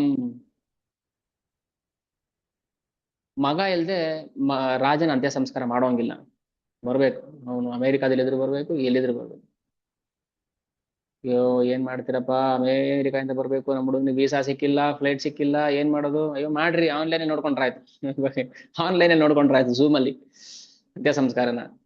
ವಸಿಷ್ಠ ಹೇಳ್ತಾರೆ, ನತು ಸಂಕಾಲಂ ರಾಜ್ಞೋ ವಿನಾ ಪುತ್ರೇಣ ಮಂತ್ರಿಣಃ, ಮಗ ಇಲ್ದೆ ಶವ ಸಂಸ್ಕಾರ ಮಾಡೋಂಗಿಲ್ಲ. ಅದಕ್ಕೆ ಏನ್ ಮಾಡ್ತಾರೆ, ಎಣ್ಣೆ ಕೊಪ್ಪರಿಗೆಲ್ಲ ಹಾಕಿಡಿ. ಅಯ್ಯೋ ವಿಧಿ, ಅಯ್ಯೋ ವಿಧಿ, ಎಂಥ ದುಃಖದ ಮಡುನಲ್ಲಿ ನನ್ನ ಚೆಲ್ಬಿಟ್ಟು ಹೋಗ್ಬಿಡ್ತಪ್ಪ ಅಂತ ಗೋಳಾಡ್ತಿದ್ದಾರೆ. ಆಮೇಲೆ ವಸಿಷ್ಠ ಹತ್ರ ಬಂದ್ಬಿಟ್ಟು ಮಾರ್ಕಂಡೇಯರು ಏನ್ ಮಾಡ್ತಾರೆ, ಯಾರನ್ನದೊಬ್ಬರನ್ನ ಹಂಗಾಮಿ ರಾಜನಾಗ್ ಮಾಡ್ಬಿಡ್ರಿ. ಇಲ್ಲ, ಹಂಗ್ ಮಾಡಕ ಬರೋದಿಲ್ಲ. ಅದಕ್ಕೆ ಏನ್ ಮಾಡ್ತಾರೆ, ವಿಚಾರ ಗುಪ್ತವಾಗಿಡ್ಬೇಕು. ರಾತ್ರಿ ಕಳೀತು, ಬೆಳಗ್ಗಿನ ಜಾವ ಎಲ್ಲ ಬ್ರಾಹ್ಮಣರು ಒಂದ್ ಕಡೆ ಸೇರ್ಕೊಂಡ್ರು. ಯಾರೆಲ್ಲ ಇದ್ರು, ಗೌತಮ, ಜಾಬಾಲಿ, ಕಶ್ಯಪ, ಮಾರ್ಕಂಡೇಯರು ಎಲ್ಲ ದೊಡ್ಡ ದೊಡ್ಡ ಬ್ರಾಹ್ಮಣರೆಲ್ಲ ಸೇರ್ಕೊಂಡು ವಸಿಷ್ಠ ಅದಕ್ಕೆ ಅಭಿಪ್ರಾಯ ಏನ್ ಮಾಡ್ಬೇಕು ಇವಾಗ, ಏನ್ ಮಾಡ್ಬೇಕು, ಭರತನ್ ಕರ್ಸ್ಬೇಕು ಆದಷ್ಟು ಬೇಗ. ಭರತ ಏನ್ ಇಲ್ಲಿದಾನ, ಎಲ್ಲೋ ಇದ್ದಾನೆ. ಏನ್ ಮಾಡ್ಬೇಕು, ರಥವನ್ನ ರೆಡಿ ಮಾಡಿ ಅದು ಹೇಳ್ತಾರೆ. ಯಾಕೆ ರಾಜ ಇಲ್ದಿರೋ ದೇಶ ಅರಾಜಕತೆ ಆಗುತ್ತೆ ಅಂದ್ರೆ, ರಾಜ ದೇವರಿಗೆ ಸಮಾನ. ನಾವು ಈಗಿನ ರಾಜರ ಬಗ್ಗೆ ನಾವು ಯೋಚನೆ ಮಾಡಬಾರದು. ರಾಜರು, ಯಾವ ದೇಶದಲ್ಲಿ ರಾಜ ಇಲ್ಲ ಆ ದೇಶದಲ್ಲಿ ಮಳೆ ಕೊಡೋದಿಲ್ಲ, ದೇವತೆಗಳು ಮಳೆಗರಿಯೋದಿಲ್ಲ. ಯಾವ ದೇಶದಲ್ಲಿ ರಾಜ ಇಲ್ವೋ ಅಲ್ಲಿ ಬೀಜಗಳು ಮೊಳಕೆ ಹೊಡೆಯೋದಿಲ್ಲ. ಯಾವ ದೇಶದಲ್ಲಿ ರಾಜ ಇರೋದಿಲ್ಲ ಅವಾಗ ಮಕ್ಕಳು ಹೆಂಡತಿ ಗಂಡನ ವಶದಲ್ಲಿ ಇರೋದಿಲ್ಲ. ಅಂದ್ರೆ ಅರ್ಥ ಏನು, ಮಕ್ಕಳು ಹೆಂಡತಿಯರು ಗಂಡನ ವಶದಲ್ಲಿ ಇರಬೇಕು. ರಾಜ ಇಲ್ಲ ಅಂದ್ರೆ ಅರಾಜಕತೆ, ಹೇಳ್ತೀವಿ ಅರಾಜಕತೆ ಆಗ್ಬಿಡುತ್ತೆ ಅಂತ. ಅರಾಜಕತೆ ಅಂದ್ರೆ ಏನು, ನಾ ರಾಜಕೆ ಜನಪದೆ ಬೀಜ ಮುಷ್ಟಿ ಪ್ರಕೀರ್ಯತೆ. ರಾಜ ಇಲ್ಲದೆ ಇದ್ರೆ ಬೀಜಗಳು ಮೊಳಕೆ ಬರೋದಿಲ್ಲ. ನಾ ರಾಜಕೆ ಪಿತುಹು ಪುತ್ರೋ ಭಾರ್ಯ ವರ್ತತೆ ವಶ. ಅವರ ವಶದಲ್ಲಿ, ಗಂಡನ ಅಪ್ಪನ ವಶದಲ್ಲಿ ಹೆಂಡತಿ ಮಕ್ಕಳು ಇರೋದಿಲ್ಲ. ಯಾವ ರಾಜ್ಯದಲ್ಲಿ ರಾಜ ಇರೋದಿಲ್ಲ. ಇದೆಲ್ಲ ವಸಿಷ್ಠರ ಮಾತುಗಳು. ನಾವ್ ಹೇಳ್ತೀವಿ ರಾಮರಾಜ್ಯ ಅಂತ ಹೆಂಗಿರ್ಬೇಕು, ನಾವು ರಾಮರಾಜ್ಯನ ಕನಸು ಕಾಣಕ್ಕಾಗೋದಿಲ್ಲ. ಅಷ್ಟು ಸೊಬಗಿದೆ ರಾಮರಾಜ್ಯದಲ್ಲಿ. ಹೇಳ್ತಾರೆ, ರಾಜ ಇಲ್ದ ರಾಜ್ಯದಲ್ಲಿ ಯಜ್ಞಗಳು ನಡೆಯೋಂಗಿಲ್ಲ. ಯಜ್ಞ ಇಲ್ಲ ಅಂದ್ರೆ ಮಳೆ ಬರೋದಿಲ್ಲ, ಮಳೆ ಇಲ್ಲ ಅಂದ್ರೆ ಬೆಳೆ ಇಲ್ಲ, ಜೀವನನೇ ಇಲ್ಲ. ಕಾಲಕ್ರಮೇಣ ಏನಾಗುತ್ತೆ, ತ್ರೇತಾಯುಗದಲ್ಲಿ ಹಾಗಿತ್ತು. ಹೀಗೆ ಬರ್ತಾ ಬರ್ತಾ ಏನಾಗುತ್ತೆ, ಜ್ಞಾನ, ಧರ್ಮ, ದಸ್ಯುಗಳು ರಾಜರಾಗ್ತಾರೆ, ಕಳ್ಳರು ದರೋಡೆಕೋರು ರಾಜರಾಗ್ತಾರೆ, ಅರಾಜಕತೆ. ಅದಕ್ಕೆ ಹೇಳುದು, ಕಲಿಯುಗ ಭಕ್ತಿ ಮಾಡೋರ್ಗೆ ಅಷ್ಟು ಸೂಕ್ತ ಅಲ್ಲ. ಅದಕ್ಕೆ ಅದ್ರ ಜೊತೆಗೆ ಸಂಬಂಧವನ್ನ ಬೆಳ್ಸಕ್ ಹೋಗ್ಬಾರ್ದು. ರಾಜಕೀಯ ನಮಗೆ ಅದರ ನೆರಳು ಕೂಡ ಬೀಳಬಾರ್ದು. ಅನಿವಾರ್ಯತೆ ಇದ್ದಾಗ ಮಾತ್ರ. ಅದಕ್ಕೆ ಹೇಳುದು, ಕೃಷ್ಣ ಪ್ರಜ್ಞೆ ಎಷ್ಟು ನಮ್ಗೆ ಅನುಕೂಲಕರ ಅಂದ್ರೆ ಕೃಷ್ಣ ಪ್ರಜ್ಞೆಯಲ್ಲಿ ಇರ್ಬೇಕು. ಸೇಫ್ಟಿ, ಕೊರೋನಾ ಡೋಸೇಜ್ ಇದ್ದಂಗೆ ಇದು. ವ್ಯಾಕ್ಸಿನೇಷನ್, ನಮ್ಮ ಭಾವರೋಗಗಳಿಗೆ ವ್ಯಾಕ್ಸಿನೇಷನ್ ಕೃಷ್ಣ ಪ್ರಜ್ಞೆ. ಎಂತ ದೇಶದಲ್ಲಿ, ಎಂತ ರಾಜ್ಯದಲ್ಲಿ ಇದೀವಿ ನಾವು, ಯೋಚನೆ ಮಾಡಿದೀವ? ರಾಜನೇ ಇಲ್ಲ ಇವಾಗ. ಏನೋ ಇರೋದ್ರಲ್ಲಿ ಸುಮಾರಾಗಿ ಅಂತ ಹೇಳ್ಬೋದೇ ಹೊರತು, ದಶರಥ ಆ ರೀತಿ ರಾಜರು ಎಲ್ಲಿ ಬರ್ತಾರೆ? ಯಾವ ರಾಜ್ಯದಲ್ಲಿ ರಾಜ ಎಲ್ಲ ಬೀಜಗಳು ಮೊಳಕೆ ಬರೋದಿಲ್ಲ ಅಂತಾರಲ್ಲ, ಅದು ವಾಸ್ತವ ಸ್ಥಿತಿ. ಆಮೇಲೆ ಸಮಾರಂಭ ನಡೆಯಂಗಿಲ್ಲ, ಮದುವೆ ನಡೆಯಂಗಿಲ್ಲ, ನಟ ನಟಿಯರು ನರ್ತನೆ ಮಾಡಂಗಿಲ್ಲ, ಸೊ ಇದೆಲ್ಲ ಈಗಲೂ ನೋಡಿ, ಯಾರಾದ್ರು ರಾಷ್ಟ್ರಪತಿ, ಮಾಜಿ ರಾಷ್ಟ್ರಪತಿಗಳು, ಪ್ರಧಾನ ಸತ್ರೆ ಒಂದು ವಾರ ಶೋಕಾಚರಣೆ ಅಂತ, ಶೋಕಾಚರಣೆ ಒಂದು ವಾರ ಅಷ್ಟೇನೆ, ಆಮೇಲೆ ಮತ್ತೆ ಯಥಾರೂಪ. ರಾಜ ಇಲ್ದ ಮೇಲೆ ವಿವಾದಗಳನ್ನ ಬಗೆಹರಿಸಂಗಿಲ್ಲ, ರಾಜನೇ ಬಗೆಹರಿಸ್ಬೇಕು. ಅವಾಗ ಏನಾಗುತ್ತೆ, ಹೆಂಗೋ ರಾಜ ಇಲ್ಲ, ಮಾಡ್ರಿ ಗಲಾಟೆ, ಪರವಾಗಿಲ್ಲ, ದೊಂಬಿ ಬಿರ್ಸ್ರಿ, ಅರಾಜಕತೆ ಎದ್ಬಿಡುತ್ತೆ. ಇದೆಲ್ಲ ರಾಜನೀತಿ, ಪೊಲಿಟಿಕಲ್ ಸೈನ್ಸ್. ರಾಮಾಯಣದಲ್ಲಿ ಮಾತ್ರ ನೋಡಕ್ ಸಾಧ್ಯ ನಾವು ಇದನ್ನ. ನಾ ರಾಜಕೆ ಜನಪದೇ ತೂ ಧ್ಯಾನಾನಿ ಸಮಾಗತಾಹ ಸಾಯಾಹ್ನೆ ಕ್ರೀಡಿತುಂ ಯಾಂತಿ. ಅವ್ ಯಾವ ಸ್ಪೋರ್ಟ್ಸ್ ಗೀಟ್ಸ್ ಏನೂ ಇಲ್ಲ. ಪಾರ್ಕ್ ಹೋಗಿ ವಾಕಿಂಗ್ ಮಾಡ್ಕೊಂಡ್ ಬರ್ತೀವಿ, ಅವ್ ಏನೂ ಇಲ್ಲ.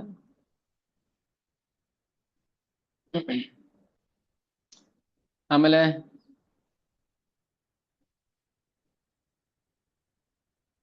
ಯಾವ ದೇಶದಲ್ಲಿ ರಾಜ ಇರೋದಿಲ್ವೋ ಅಲ್ಲಿ ಪಲ್ಲಕ್ಕಿ ಉತ್ಸವ ನಡೆಯೋದಿಲ್ಲ. ಯಾಕೆ? ಆನೆಗಳಿಗೆ ಭಯ, ವೀರಪ್ಪನ್ ಬಂದ್ಬಿಟ್ರೆ ಅಂತ. ವೀರಪ್ಪನ್ ಬಂದಂತ ಅಂತಾನ ಮುರ್ಕೊಂಡು ಕೊಂದ್ಬಿಟ್ಟು ಹೋಗ್ಬಿಟ್ರೆ ಅಂತ. ಯಾಕಂದ್ರೆ ಆ ರಾಜ ಇಲ್ವಲ್ಲ. ಸೊ ರಾಜ ಆಗಿದ್ದವನು ಹೇಗಿರ್ಬೇಕು ಅಂತ ತೋರಿಸ್ತಾ ಇದಾರೆ ಅಷ್ಟೇ. ಪರೋಕ್ಷವಾಗಿ ರಾಜನ ಗುಣಗಳನ್ನ ಹೇಳ್ತಾ ಇದಾರೆ. ಸೊ ಇಷ್ಟೆಲ್ಲ ಆದ್ಮೇಲೆ ವಸಿಷ್ಠ ಹೇಳ್ತಾರೆ, 5 ಜನ ದೂತರನ್ನ ಕಳಿಸ್ಕೊಡ್ತಾರೆ. ಯಾರು 5 ಜನ ದೂತರನ್ನ? ರಹಸ್ಯವಾಗಿ ನಾನು ಒಂದು ಕೆಲಸ ಹೇಳ್ತೀನಿ, ನೀವು ಭರತ ಮತ್ತೆ ಶತ್ರುಘ್ನನ್ನ ಕರ್ಕೊಂಡು ಬರ್ಬೇಕು. ತತ್ಶೀಘ್ರಂ, ಈಗಲೇ ಹೊರಡಬೇಕು. ಗುಪ್ತವಾಗಿ ವಸಿಷ್ಠ ಹೇಳ್ತಾರೆ 5 ಜನ ಸಾರಥಿಗಳನ್ನ ಕಳಿಸ್ತಾರೆ. ಅವ್ರು ಎಷ್ಟು ಪವರ್ಫುಲ್, ಎಷ್ಟು ಸ್ಪೀಡಾಗಿ ಗಾಡಿ ಓಡಿಸ್ತಾ ಇದ್ರು ಅಂತ ಹೇಳ್ತಾರೆ ಇಲ್ಲಿ. ತತ್ಶೀಘ್ರಂ ಜವನ ದೂತ ಗಚ್ಚಂತು ತ್ವರಿತಂ ಹಯೈ. ಹಯ ಅಂದ್ರೆ ಕುದುರೆ. ಕುದುರೆಗಳನ್ನ ಕಟ್ಟಿ ಅತಿ ಶೀಘ್ರವಾಗಿ ನೀವೀಗ ಹೊರಡಬೇಕು. ಅನೇತುಂ ಭ್ರಾತರೋ ವೀರೋ ಕಿಂ ಸಮೀಕ್ಷಾಮಹೇ ವಯಂ. ಸುಮ್ಮನೆ ಹೋಗ್ಬೇಕು, ಏನು ವಿಚಾರ ಹೇಳಬಾರದು ಭರತನಿಗೆ. ನಿಮ್ಮಪ್ಪ ಸತ್ತೋಗಿದ್ದಾರೆ ಅಂತ ಏನು ಗೊತ್ತಾಗಬಾರ್ದು. ದಾರಿಲಿ ಹೋಗೋರ್ಗು ಅಷ್ಟೇ, ಎಲ್ಲಿ ಹೋಗ್ತಿದ್ರೆ ನೀವು ಫಾಸ್ಟ್ ಆಗಿ ಅಂತ ಕೇಳಿದ್ರೆ ಯಾರು ಹೇಳಬಾರ್ದು. ಬೀಕನ್ ಹಾಕೊಂಡು ಕೊಯ್ ಕೊಯ್ ಕೊಯ್ ಕೊಯ್ ಅಂತ ಹೋಗ್ತಾರಲ್ಲ, ಹೋಗ್ತಾ ಇರ್ಬೇಕು. ತತ್ಶೀಘ್ರಂ ವಸಿಷ್ಠ ಆಜ್ಞೆ ಇದು. ಯಾರೆಲ್ಲ 5 ಜನ? ಎಷ್ಟೊಂದ್ ಜನ ಇದ್ರು ಅವ್ರಿಗೆ ಸೇನಾಧಿಪತಿಗಳು. ಅದ್ರಲ್ಲಿ 5 ಜನದ ಮಾತ್ರ ಹೇಳ್ತಾರೆ. ಯಾರೆಲ್ಲ? ಸಿದ್ಧಾರ್ಥ, ವಿಜಯ, ಜಯಂತ, ಅಶೋಕ, ನಂದನ. ನೀವು ಮಾತ್ರ ಮಾಡ್ಬೇಕು ಈ ಕೆಲಸ. ರಾಜನ ದೂತರಿಗೆ ಎಷ್ಟು ಬುದ್ಧಿವಂತಿಕೆ ಇರಬೇಕು. ಈಗ ಪ್ರೆಸಿಡೆಂಟ್ಗೆ ಬಾಡಿ ಗಾರ್ಡ್ಸ್ ಇರ್ತಾರೆ ನೋಡಿ, ಕಮಾಂಡರ್ಸ್. ಎಂತ ಉಳುಕು ಪಳ್ಕೊಳ್ಳ ಹಾಕ್ಬಿಡ್ತಾರ ಅವ್ರಿಗೆ ಕಮಾಂಡರ್ಸ್. ಇದಕ್ಕೆ ಇಲ್ಲ ಅಲ್ಲ, ಅವ್ರಿಗೆ ರಿಗರಸ್ ಟ್ರೈನಿಂಗ್ ಆಗಿರುತ್ತೆ. ಅವ್ರ ಮೈಯೆಲ್ಲ ಕಣ್ಣಾಗಿರ್ಬೇಕು. ಒಬ್ಬ ಪ್ರಧಾನಿನೋ ರಾಷ್ಟ್ರಪತಿನೋ ಸಂರಕ್ಷಣೆ ಮಾಡ್ಬೇಕಾದ್ರೆ ಎಲ್ರಿಗೂ ಸಿಗುತ್ತಾ? ನಾನು ಹೋಗಿ ಕೆಲಸ ಮಾಡ್ತೀನಿ ಅಂದ್ರೆ ಕೊಡ್ತಾರ ನನ್ಗೆ ಕೆಲಸ? ಫಿಸಿಕಲಿ ಮೆಂಟಲಿ ಫಿಟ್ ಆಗಿರ್ಬೇಕು, ತುಂಬಾ ಶಾರ್ಪ್ ಆಗಿರ್ಬೇಕು, ಬ್ರಿಲಿಯಂಟ್ ಆಗಿರ್ಬೇಕು, ಮೈಯೆಲ್ಲ ಕಣ್ಣಾಗಿರ್ಬೇಕು, ಚಾಣಾಕ್ಷಮತಿ ಆಗಿರ್ಬೇಕು ಅಲ್ವಾ? ಹಾಗೇನೆ ವಸಿಷ್ಠರು ಈ 5 ಜನ ಗುಪ್ತಚರರಿಗೆ ಹೇಳ್ತಾರೆ, ಹೊರಡಿ ಬೇಗ ಕುದುರೆ ಕಟ್ಕೊಂಡು. ಭರತನಿಗೆ ಏನ್ ಹೇಳ್ಬೇಕು ಅಂದ್ರೆ, ಪುರೋಹಿತಸ್ತ್ವಾಂ ಕುಶಲಂ ಪ್ರಾಹ ಸರ್ವೇ ಚ ಮಂತ್ರಿಣಃ ತ್ವರಮಾಣಶ ನಿರ್ಹಾಯ್ ಕೃತ್ಯ ಮಾತೆ ಐಕಂ ತ್ವಯಾ. ಭರತ ಕೇಳ್ಬೋದು, ಯಾಕ್ರಿ ಇಷ್ಟು ಭಾಷೆ ಕರ್ಕೊಂಡು ಹೋಗ್ತೀರಿ ನನ್ನನ್ನ, ಏನಾಯ್ತು ಹೇಳಿ. ನಾನು ಹೇಳೋದಲ್ಲ, ವಸಿಷ್ಠ ಹೇಳಿದ್ದಾರೆ, ಇಲ್ಲಿ ಎಲ್ರು ಕ್ಷೇಮವಾಗಿದ್ದಾರೆ, ನೀವು ದಯವಿಟ್ಟು ಬನ್ನಿ.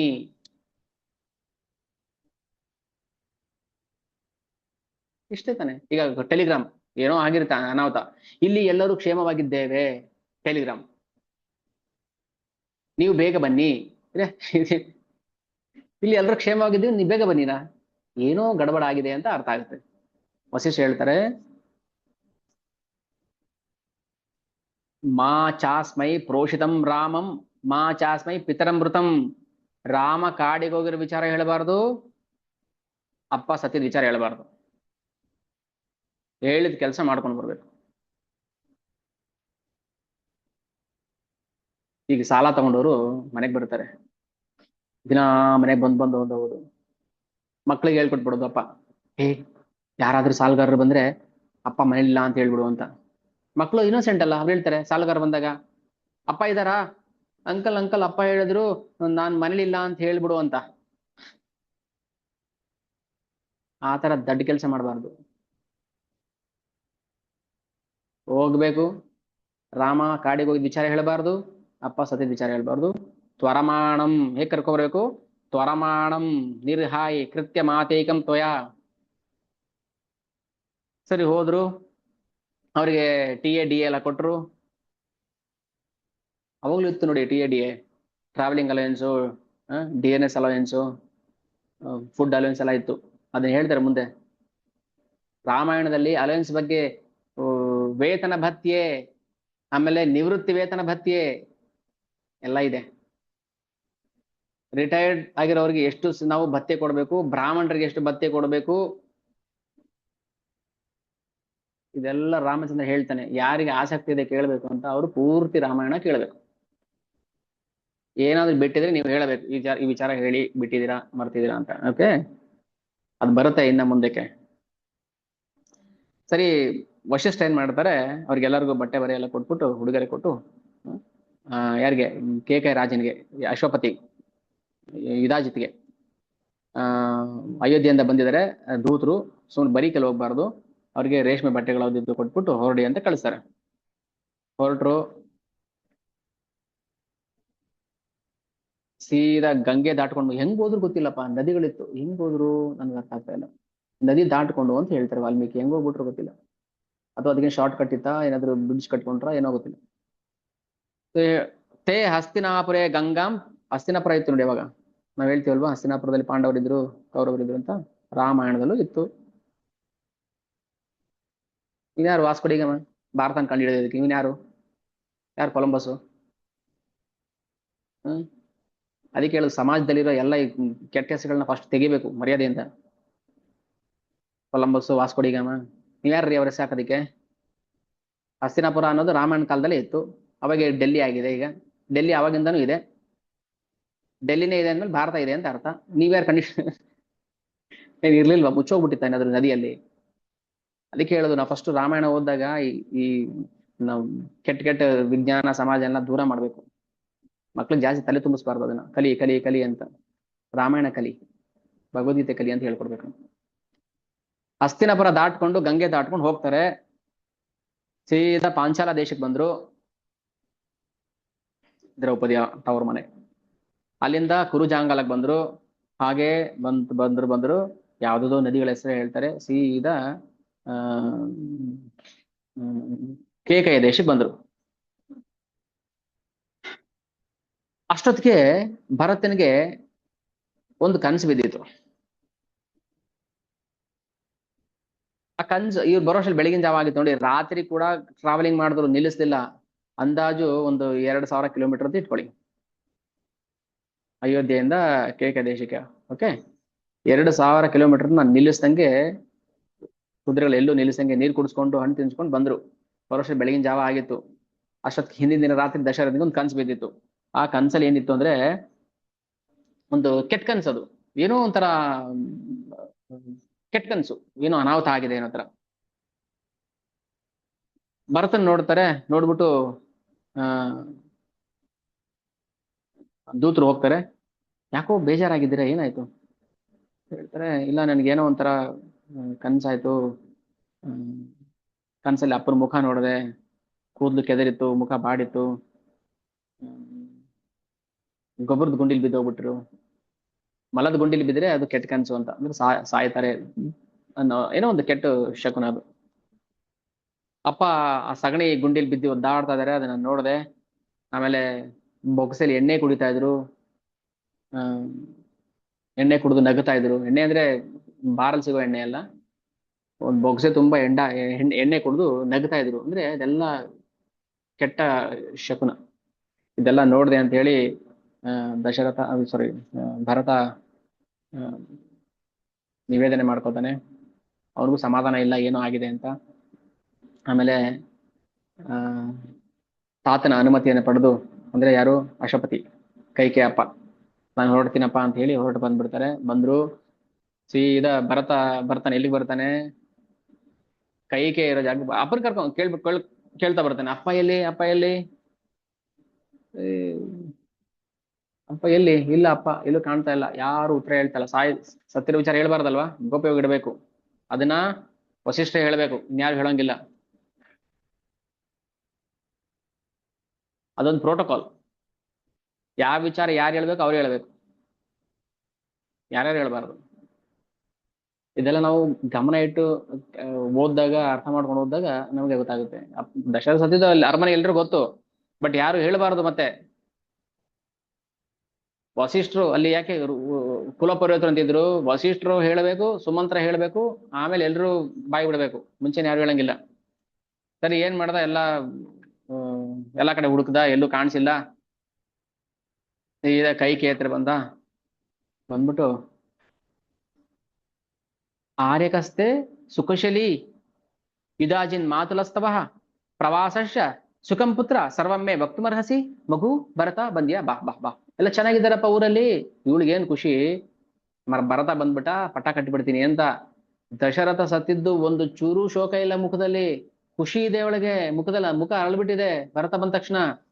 ಮಗು ಬಂದ್ಯಾ, ಎಲ್ಲ ಕುಶಲವಾಗಿದ್ದಾರಾ, ನಿಮ್ ಮಾಮ ಚೆನ್ನಾಗಿದ್ದಾನ, ನಮ್ಮಣ್ಣ ಯುಧಾಜಿತ್, ಆಮೇಲೆ ನಿಮ್ ತಾತ ಆರಾಮಾಗಿದ್ದಾರಾ ಅಶ್ವಪತಿ.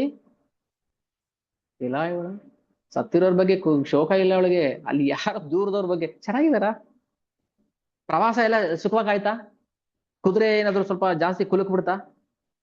ಏನ್ ವ್ಯಾಮೋಹ ಅಪ್ಪ, ಏನ್ ವ್ಯಾಮೋಹ. ಗಂಡನ ನಿಂದನೆ ಮಾಡ್ಬೇಕಾದ್ರೆ ಇಗ್ಗ ಮುಗ್ಗ ನಿಂದನೆ ಮಾಡಿ, ಮಗ ಬಂದ ತಕ್ಷಣ ಪ್ರವಾಸ ಚೆನ್ನಾಗಿದ್ಯಾ, ಐರಾವತದಲ್ಲಿ ಬಂದ್ರ, ಏನಾದ್ರು ಸ್ವಲ್ಪ ಕುಡಿದ್ ನೀರು ಅಳ್ಳಾಡ್ದಂಗೆ ಏನಾದ್ರು ಬಂದ್ರ. ಈ ತರ ಎಷ್ಟು ಕೆಟ್ಟ ಮನಸ್ಥಿತಿ. ಭರತನ ಸಮಾಧಾನ ಇಲ್ಲ. ಎಲ್ಲಿ ಅಪ್ಪ, ಎನ್ಮೇ ಧನಂ ಚ ರತ್ನಂ ದದೋ ರಾಜ ಪರಂತಪ. ಅಮ್ಮ ಅದೆಲ್ಲ ಬಿಟ್ಬಿಟ್ಟು ಫಸ್ಟು ಅಪ್ಪ ಇಲ್ಲಿ ಹೇಳು, ರಾಜ ಭವತಿ ಭೂಯಿಷ್ಟಾಂ ಇಹಾಂಭಾಯ ನಿವೇಶನೆ ತಮಹಂ ನಾದ್ಯ ಪಶ್ಯಾಮಿ. ಎಲ್ಲ ಕಡೆ ಹುಡುಕ್ಬಿಟ್ಟೆ, ನಾದ್ಯ ಪಶ್ಯಾಮಿ, ಎಲ್ಲೂ ಕಾಣಿಸೇ ಇಲ್ಲ. ಅಪ್ಪ ಎಲ್ಲೋದ್ರು, ಬೇಟೆ ಗಿಟ್ಟೆ ಆಡಕ್ ಹೋಗಿದಾರ, ಏನ್ ಕತೆ. ಹೇಳ್ತಾಳೆ, ಏನು ರಾಜ ಪುತ್ರ ಮೋಹ, ರಾಜ್ಯ ಮೋಹ, ಎಲ್ಲ ತುಂಬಿ ತುಳುಕಾಡ್ತಾ ಇತ್ತು ಕೈಕೇಲಿ. ಎಷ್ಟು ಹೇಳ್ತಾರೆ ಗೊತ್ತಾ, ಏನ್ ಹೇಳ್ತಾಳೆ ಅಂದ್ರೆ, ಈ ಮಾತುಗಳನ್ನೆಲ್ಲ ನಾವು ಗಮನಿಸ್ಬೇಕು. ಯಾ ಗತಿ ಸರ್ವಭೂತಾನಂ ತಾಮ್ ಗತಿಂ ತೇ ಪಿತಾಗತಃ. ಎಲ್ರಿಗೂ ಏನ್ ಗತಿ ಆಗುತ್ತೋ ಆ ಗತಿ ಆಯ್ತು ನಿಮ್ಮ ಅಪ್ಪನಿಗೂ ಅಂತ ಹೇಳ್ತಾಳೆ.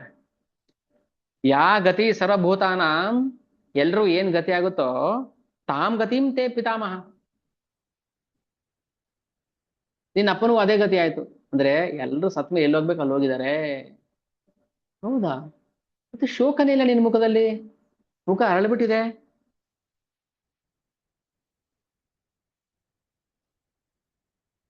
ಭರತನಿಗೆ ಒಂಥರ ಶಾಕ್ ಆಯ್ತು. ಏನ್ ಅಮ್ಮ ಹಿಂಗ್ ಮಾತಾಡ್ತಿದಾರಲ್ಲ. ತಶ್ರುತ್ವಾ ಭರತೋ ವಾಕ್ಯಂ ಧರ್ಮ ಬಿಜಾನವಾನ್ ಶುಚಿಹಿ ಪಪಾತ ಸಹಜ ಭೂಮು ಪಿತೃಶೋಕ ಬಲಾರಿತಃ. ಇವನ್ಗೆ ಎಲ್ಲೋ ಸ್ವಲ್ಪ ಗುಮಾನಿ ಬಂತು. ಎಲ್ರಿಗೂ ಏನ್ ಗತಿ ಆಯ್ತು ಆ ಗತಿ ಆಯ್ತು ಅಂದ್ರೆ ಸತ್ತೋಗಿದ್ದಾನೆ ಅನ್ನೋದು ಅರ್ಥ. ಶೋಕ ಆಯ್ತು. ಹತೋಸ್ಮೀತಿ ಕೃಪಣಾಂ ದೀನಂ ವಾಚ ಮುದೀರಯನ್. ಅಯ್ಯೋ ಅಪ್ಪ, ಯಾಕೆ ಸತ್ತೆ, ಯಾಕೆ ಸತ್ತೆ. ಹ್ಮ್. ಅಪ್ಪ ಸತ್ರೆ ನಾನ್ ಸತ್ತಂಗೆ, ನಾನ್ ಸತ್ತೆ ಸತ್ತೆ ಅಂತ ಶೋಕ ಪಡ್ತಾ ಇದ್ದಾನೆ.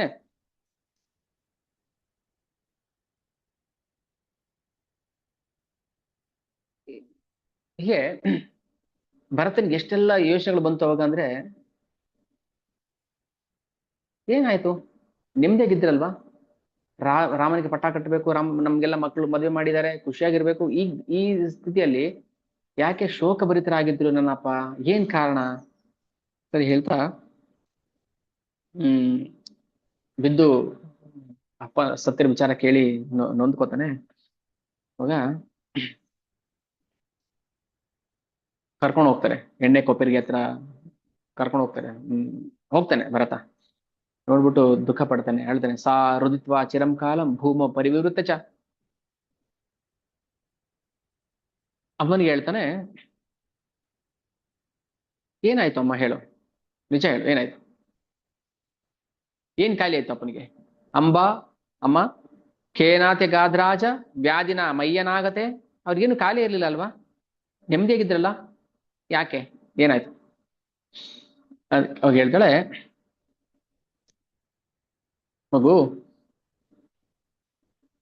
ಸಿದ್ಧಾರ್ಥಾಸ್ತು ನರಾರಾಮಂ ಆಗತಂ ಸಾಹಸೀತಯ ಲಕ್ಷ್ಮಣಂಚ ಮಹಾಬಾಹುಂ ದ್ರಕ್ಷಂತಿ ಪುನರಾಗತಂ ತ್ರಚ್ಯುತ್ವ ವಿಷಸಾದೈವ ದ್ವಿತೀಯ ಪ್ರಿಯ ಶಂಸನಾಥ್.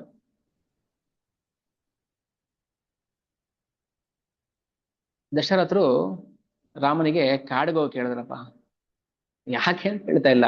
ಯಾಕೆ ಕಾಡಿಗೆ ಸುಮ್ನೆ ಸುಮ್ನೆ ಕಾಡಿಗೆ ಹೋಗು ಅಂತ ಹೇಳ್ತಾರ? ಕಾಡಿಗೆ ಹೋಗು ಅಂತ ಹೇಳಿದ್ರು. ರಾಮ ಕಾಡಿಗೆ ಹೊರಟೋದ. ಹೊರಟೋದ್ಮೇಲೆ ಅವನಿಗೆ ಏನ್ ಬೇಕಾದ್ರೆ ಕತ್ತೆ ಕಟ್ಬೋದಲ್ಲ. ಈಗ ಯಾರು ಸಾಕ್ಷಿ ನೋಡಿಲ್ಲ ಅಂದ್ಮೇಲೆ ಏನ್ ಬೇಕಾದ್ರೆ ಹೇಳ್ಬೋದಲ್ವಾ? ರೆಕ್ಕೆ ಪುಕ್ಕ ಎಲ್ಲ ಸೇರಿಸಿ ಏನ್ ಬೇಕಾದ್ರೆ ಹೇಳ್ಬೋದು, ಜನ ನಂಬ್ಲೇಬೇಕು ಅವಾಗ.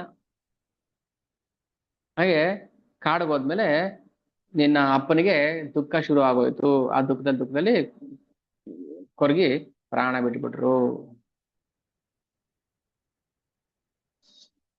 ಹ್ಮ್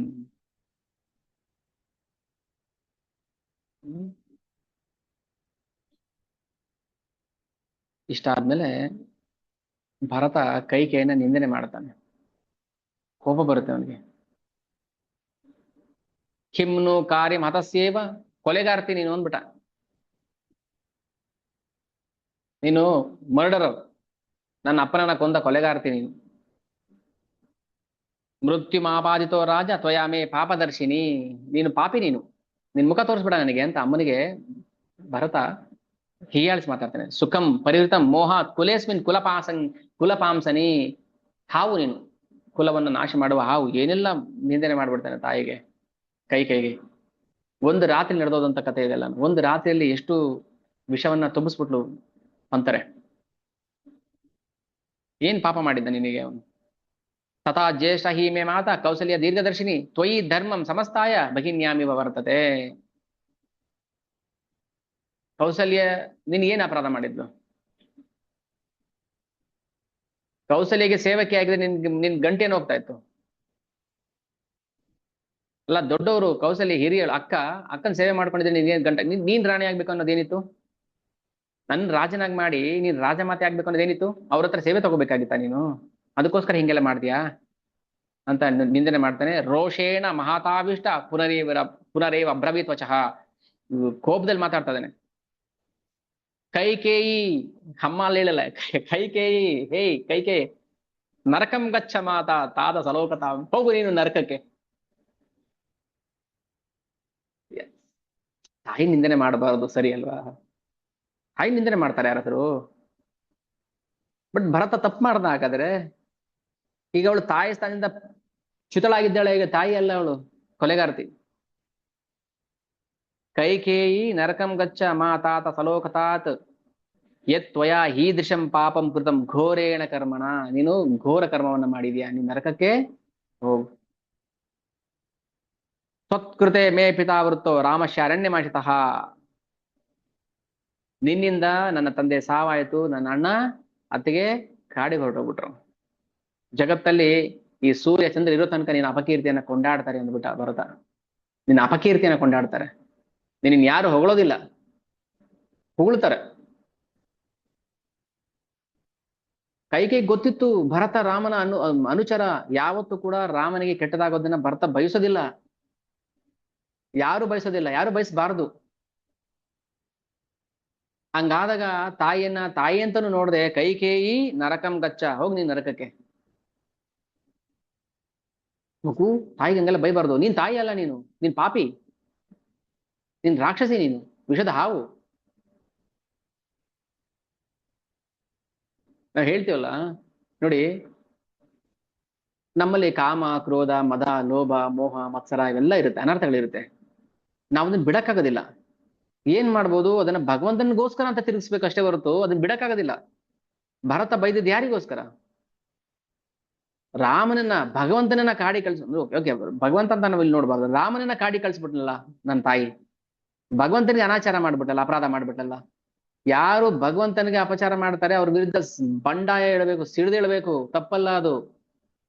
ಯಾರೋ ಮನೆಯಲ್ಲಿ ನನ್ನ ಅಪ್ಪ ಭಕ್ತಿ ಮಾಡಕ್ ಬಿಡ್ತಲ್ಲ, ನೀನ್ ಅಪ್ಪ ಅಲ್ಲ, ನೀನು ಮೂರ್ಖ, ನೀನ್ ಚಂಡಾಳ, ತಪ್ಪೇನದ್ರಲ್ಲಿ? ಅಪ್ಪನ ಬೈಬಾರ್ದು. ನೀನ್ ಅಪ್ಪ ಅಲ್ಲ, ನೀನ್ ಅಮ್ಮ ಅಲ್ಲ, ನನ್ನ ಭಕ್ತಿ ಮಾಡಕ್ ಬಿಡ್ತಲ್ಲ, ನೀನ್ ಅಪ್ಪ ಅಮ್ಮ ಅಲ್ಲ ನನಗೆ. ಇದು ನಾವು ರಾಮನಿಂದ ಕಲಿಯುವಂತ ಪಾಠ. ಭಗವಂತನ ಸೇವೆ ಮಾಡಕ್ ಬಿಟ್ಟಿಲ್ಲ ಅಂದ್ರೆ ನೀವೆಂತ ಅಪ್ಪ ಮಾರಿ, ನೀವು ರಾಕ್ಷಸರು ನೀವು. ನಿಮ್ಮ ನಿಂದನೆ ಮಾಡ್ಬೋದು, ನಿಮ್ಮ ನಾಚೆ ಹಾಕ್ಬೋದು. ನಿಮ್ಮನ್ನ ಪ್ರಹ್ಲಾದ ಮಾಡಿಲ್ವಾ? ನ ಕೇವಲಂ ಭವತಶ್ಚ ರಾಜನ್. ರಾಜ ಅಪ್ಪ ಅಂತ ಹೇಳಿಲ್ಲ ಅವನು, ಅಲ್ಲಿ ರಾಜ ಅಂತ ಹೇಳ್ತಾನೆ, ಇಲ್ಲಿ ಅಮ್ಮ ಅಂತ ಹೇಳಿಲ್ಲ, ಕೈಕೇಯಿ ಅಂತ ಹೇಳ್ತಾನೆ ಭರತ. ಎಲ್ಲದಕ್ಕಿಂತನೂ ಶ್ರೇಷ್ಠವಾದದ್ದು ಭಕ್ತಿ, ಭಗವಂತನ ಭಕ್ತಿ ಸೇವೆ. ಅದ್ರ ಮುಂದೆ ಇನ್ನೆಲ್ಲ ನಗಣ್ಯ. ಗಂಡ, ಹೆಂಡತಿ, ಅಪ್ಪ, ಅಮ್ಮ, ಮಕ್ಕಳು, ಗಿಕ್ಳು ಎಲ್ಲ. ನಾವು ಕತೆ ಅಷ್ಟೇ ಕೇಳಬಾರ್ದು, ಕತೆ ಸಾರಾಂಶ ಅರ್ಥ ಮಾಡ್ಕೋಬೇಕು. ಭಗವಂತ ಅಂತ ಗೊತ್ತಿಲ್ದೇನು ಕೂಡ ಭಗವಂತನ ಸೇವೆ ಮಾಡೋದಿದೆಯಲ್ಲ, ಅದು ಶ್ರೇಷ್ಠ. ಅದಕ್ಕೆ ನಮ್ಮ ಯಾರಾದ್ರೂ ಸರಿ ನಮಗೆ ನಿಂದನೆ ಅಂತ ಮಾಡಿದಾಗ ಸುಮ್ಮನೆ ಆಗ್ಬಿಡ್ಬೇಕು. ಅದೇ ಭಗವಂತ ಭಕ್ತರಿಗೆ ನಿಂದನೆ ಮಾಡಿದಾಗ ನಾವು ಸುಮ್ಮನೆ ಇರಬಾರ್ದು.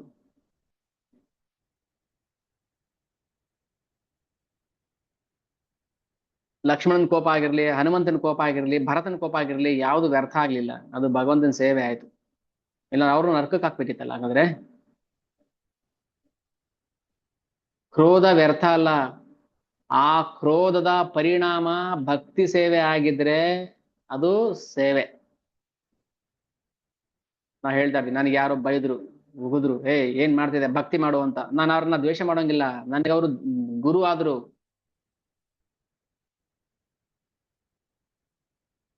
ಬೈಯೋದೇನಕ್ಕೋಸ್ಕರ ಅವ್ರನ್ನ ಕೃಷ್ಣ ಪ್ರಜ್ಞೆಗೆ ತರಬೇಕು. ಆಗ ಆ ಕ್ರೋಧ, ಆ ನಿಂದನೆನೂ ಕೂಡ ಸೇವೆ ಆಗತ್ತೆ ಭಗವಂತನ ದೃಷ್ಟಿಯಲ್ಲಿ. ನೋಡಿ, ಹಂಗಂದಿದ್ದಕ್ಕೆ ಭಗವಂತನ ಸೇವೆ ಮಾಡ್ತಾ ಇದೀವಿ ನಾವು. ಯಾರು ಬೈದಿದ್ದಕ್ಕೆ. ಬೈದ್ರು ಅಂತ ಅದನ್ನ ದ್ವೇಷ ಮಾಡೋದ್ರಿಂದ ಏನಾಗುತ್ತೆ? ನರಕಕ್ಕೆ ಹೋಗ್ತಾರೆ. ಯಾರು? ಬೈದೋರಲ್ಲ, ಬೈದೋರ್ನ ಬೈಯೋರು. ಸೊ ರಾಮ, ಭರತ ತಾಯಿ ನಿಂದನೆ ಮಾಡ್ತಾ ಇದ್ದಾನೆ, ಹೋಗಿ ನಿನ್ ಪಾಪಕ್ಕೆ ಹೋಗಿ, ನರಕಕ್ಕೆ ಹೋಗಿ ನೀನು ಪಾಪಿ ಅಂತ. ವ್ಯರ್ಥ ಆಗ್ಬಾರ್ದು. ನಮ್ಮ ಕ್ರೋಧ ಯಾವುದೇ ಆಗಿರ್ಲಿ, ಕಾಮ, ಕ್ರೋಧ, ಯಾವುದೇ ಅನರ್ಥಗಳಾಗ್ಲಿ, ಭಗವಂತನ ಸೇವೆ ಕಡೆ ತಿರುಗಿದ್ರೆ ಅದು ಖಂಡಿತ ವ್ಯರ್ಥ ಅಲ್ಲ. ಅದಕ್ಕೆ ತಿಳಿದು ಮಾಡ್ಬೇಕು. ನಾವೇನೇ ಮಾಡ್ಬೇಕಾದ್ರೂ ತಿಳಿದು ಮಾಡ್ಬೇಕು.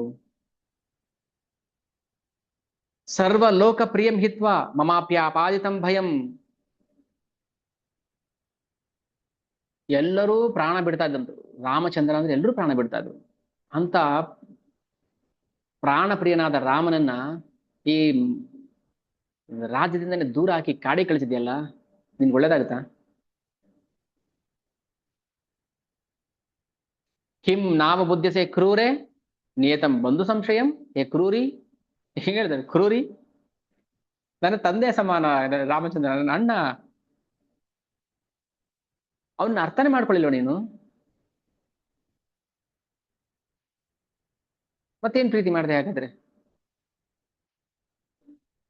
ನನ್ನ ಮಗ, ನನ್ನ ಅಕ್ಕನ ಮಗ ಅಂತೆಲ್ಲ ಪ್ರೀತಿ ಮಾಡ್ತಿದ್ದಲ್ಲ, ಏನ್ ಪ್ರೀತಿ ಮಾಡ್ದೆ? ಯಾಕೆ ಅರ್ಥ ಮಾಡ್ಕೊಳ್ಳಿಲ್ಲ ನೀನು? ಹಾಗಾದ್ರೆ ರಾಮಚಂದ್ರನಿಗಿಂತ ನಿನಗೆ ಮಂತ್ರೆ ಮಾತೆ ಶ್ರೇಷ್ಠ ಆಯ್ತಾ? ಹೌದು. ಅವಳಿಗೆ ರಾಮನ ಪ್ರೀತಿಗಿಂತನೂ ಮಂತ್ರಿಗೆ ನೋಯಿಸಬಾರ್ದು. ರಾಮನ್ ನೋಯಿಸೋದು ಪರವಾಗಿಲ್ಲ, ಮಂತ್ರಿಗೆ ನೋಯಿಸಬಾರ್ದು. ಮಂತ್ರಿಗೆ 4 ಹಾಕಿದ್ರೆ ಕಪಾಳಕ್ಕೆ ಸುಮ್ಮನೆ ಇರ್ತಾ ಇದ್ದಲ್ವ? ಹಾಕ್ಬೇಕಿತ್ತು.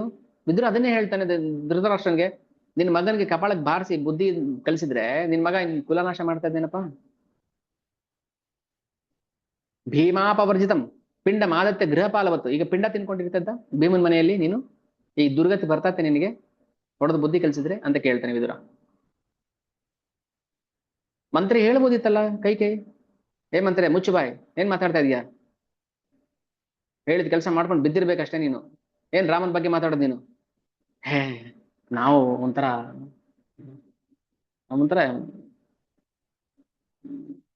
ಕಪಿ ಬುದ್ಧಿ ನಮಗೆ. ಯಾರಾದ್ರೂ ಬಂದು ಏನಾದ್ರು ಹೇಳಿದ್ರೆ, ಹಾ ಕರೆಕ್ಟ್ ಕರೆಕ್ಟ್ ಸರ್, ನೀವ್ ಹೇಳೋದು ಕರೆಕ್ಟ್, ಅವ್ನು ಹಂಗೆ ಅಂತ ಹೇಳ್ಬಿಡ್ತೀವಿ ನಾವು. ಚಪ್ಪಾಳೆ ಹೊಡ್ಬಿಡ್ತೀವಿ ಅವ್ರ ಜೊತೆ ಸೇರ್ಕೊಂಡು ನಾವು. ಹೆಂಗಿರ್ಬೇಕು? ಯಾರಾದ್ರೂ ಅದು ಸರಿನೋ ತಪ್ಪೋ ನಿಮ್ಗೆ ಗೊತ್ತಿಲ್ಲ, ಯಾರಾದ್ರೂ ಒಬ್ಬರ ಬಗ್ಗೆ ನಿಂದನೆ ಮಾಡಿದ್ರೆ ಮೊದಲು ಕಪಾಳಕ್ಕೆ ಬಾರಿಸ್ಬಿಡ್ಬೇಕು, ರಪ ರಪ ಅಂತ ಬಾರಿಸ್ಬಿಡು. ಆಮೇಲೆ ಸಮಾಧಾನ ಮಾಡ್ತಾ, ನೋವಾಯ್ತಾ, ಪೆಟ್ಟಾಯ್ತಾ, ಬಾಸುಂಡೆ ಬಂತ, ಯಾಕೆ ಹಿಂಗ್ ಮಾತಾಡಿದ್ರಿ ನೀವು? ಯಾಕೆ ಹಿಂಗ್ ಮಾತಾಡ್ಬೇಕಿತ್ತು ಅವ್ರ ಬಗ್ಗೆ? ನೀವು ನೋಡಿದ್ರ? ನೀವು ಯಾರ್ದು ಸರಿ ತಪ್ಪು ಗೊತ್ತಾ? ಮಂತ್ರ ಸರಿನಾ ರಾಮ ಸರಿನಾ ಗೊತ್ತಾ ನಿನಗೆ? ಸಮಾಧಾನ ಮಾಡಿ ನೆಕ್ಸ್ಟ್ ಇನ್ನೊಂದ್ಸಲ ಏನಾದ್ರೂ ಹಿಂಗ್ ಮಾಡಿದ್ರೆ ಗ್ರಾಚಾರ ಬಿಡಿಸ್ಬಿಡ್ತೀನಿ ನಿನಗೆ. ಮೊದ್ಲೇನ್ ಮಾಡ್ಬೇಕು? ಫಸ್ಟ್ ಹೊಡೆದ್ಬಿಡ್ಬೇಕು, ಆಮೇಲೆ ಸಮಾಧಾನ ಮಾಡ್ತಾ ಕೇಳ್ಬೇಕು, ಯಾಕೆ ಹಿಂಗ್ ಮಾಡಿದ್ರಿ ನೀವು? ನೋಡಿದ್ರ ನೀವು? ದಶರಥ ನಿನ್ನ ಪ್ರೀತಿ ಮಾಡ್ತಾ ಇಲ್ಲ ಅಂತ ನೀನ್ ನೋಡಿದ್ಯಾ? ನಿನ್ನ ಪ್ರೀತಿ ಮಾಡ್ದೇನೆ ದಶರಥ ನಿನ್ ಮನೇಲಿ ಇದ್ನಾ? ವಿಷದ ಹಾವು ಒಂದಿಲ್ಲ, ನೀನ್ ನೋಡಿದ್ಯಾ? ಮಂತ್ರೆ ನಮ್ದೇ ತಪ್ಪು, ಕೈಕೇದೆ ತಪ್ಪು. ಅಂದ್ರೆ ಮಂತ್ರಿ 1000 ಜನ ಇರ್ತಾರ್ರಿ, ನೀವ್ ಯಾಕೆ ನೀವು ಕೇಳುವಂತವ್ರು ಎಂತವ್ರು? ಮಂತ್ರಿ ಮಾತು ಕೇಳ್ಕೊಂಡು ಅಣ್ಣನ ನೀನು ಕಾಡಿ ಕಳಿಸಿಲ್ಲ. ನಿನ್ ಗೊತ್ತಿದ್ಯಾ ರಾಮಚಂದ್ರ ಯಾರು ಏನು ಅಂತ? ಗೊತ್ತಿರ್ಲಿಲ್ವ ಹೋಗ್ಲಿ ನಿನಗೆ? ಯಾರೋ ನಾ ರಾಮಚಂದ್ರ? ಪ್ರತಿದಿನ ಬಂದು ನಿನಗೆ ಮೊದಲು ನಮಸ್ಕಾರ ಮಾಡ್ತಾ ಇದ್ದಲ್ಲ, ನಿನಗೆ ಎಲ್ಲೋಯ್ತು ಆ ದುರ್ಬುದ್ಧಿ? ತನ್ನ ತಾಯಿಗೆ ಆಮೇಲೆ ಮಾಡ್ತಾ ಇದ್ದ, ಫಸ್ಟ್ ಕೈಕೇಗ್ ಮಾಡ್ತಾ ಇದ್ದ, ಸುಮಿತ್ರೆಗೆ ಮಾಡ್ತಾ ಇದ್ದ ರಾಮಚಂದ್ರ. ಅಣ್ಣ ಆಮೇಲೆ ತನ್ನ ತಾಯಿಗೆ ಮಾಡ್ತಾ ಇದ್ದ, ಕೌಸಲ್ಯ ನಮಸ್ಕಾರ ಮಾಡ್ತಾ ಇದ್ದ. ನಿನ್ಗೆ ಆ ಪ್ರಜ್ಞೆ ಇರಲಿಲ್ವ ನಿನ್ಗೆ ಅವಾಗ? ಅಂದ್ರೆ ವಿವೇಕ ಶೂನ್ಯರಾಗ್ಬಿಡ್ತೀವಿ ನಾವು. ಕೈಕೆ ದಡ್ಡಿ ಅಲ್ಲ, ಮಹಾ ಮೇಧಾವಿ ಬುದ್ಧಿವಂತೆ ಅವಳು. ಅಚಾತುರ್ಯ ಆಯ್ತು ಅಷ್ಟೇನೆ, ಮಾಡಬಾರ್ದು ಆಗ್ಬಾರ್ದಾಯ್ತು. ಅದಕ್ಕೆ ಹೇಳ್ತಾನೆ ಭರತ, ಅಂಗ ಪ್ರತ್ಯಂಗಜ ಪುತ್ರ ಹೃದಯ ಚಾಭಿಜಾಯತೆ. ಪ್ರತಿಯೊಬ್ಬ ಮಗನು ಅಂಗ ಪ್ರತ್ಯಂಗದಿಂದ ಬಂದಿರ್ತಾನೆ. ತಾಯಿ ಆದವಳು ಮಕ್ಕಳ ಸಂಪೂರ್ಣವನ್ನು ಬಲ್ಲವರಾಗಿರ್ಬೇಕು. ಮಕ್ಕಳಿಗೆ ಏನ್ ಬೇಕು ಏನ್ ಬೇಡ, ಅಂಗ ಪ್ರತ್ಯಂಗಜ ಪುತ್ರ ತಸ್ಮಾತ್ ಪ್ರಿಯತರೋ ಮಾತು ಪ್ರಿಯ ಏವತು ಬಾಂಧವ. ತಾಯಿಗೆ ಮಗನಿಗಿಂತ ತುಂಬಾ ಪ್ರಿಯನಾದವನು ಯಾರು ಇಲ್ಲ. ಯಾಕಂದ್ರೆ ತಾಯಿ ತನ್ನ ದೇಹದ ಪ್ರತಿಯೊಂದು ಅಂಗದಿಂದ ಒಂದೊಂದು ಹನಿ ರಕ್ತವನ್ನು ಕೂಡ ಮಗನಿಗೆ ಕೊಟ್ಟು ಬೆಳೆಸಿರ್ತಾಳೆ. ಅಂತ ಮಗನ ಹೃದಯವನ್ನೇ ಅರ್ಥ ಮಾಡ್ಕೊಳ್ಳಿಲ್ವಲ್ಲ ನೀನು? ಮತ್ತೆ ಎಂತ ಪ್ರೀತಿ ನಿಂದು, ಎಂತ ತಾಯಿ ನೀನು?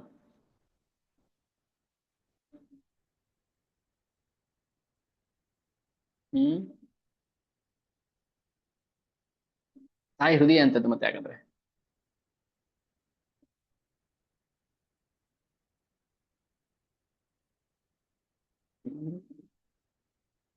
ಅದಕ್ಕೆ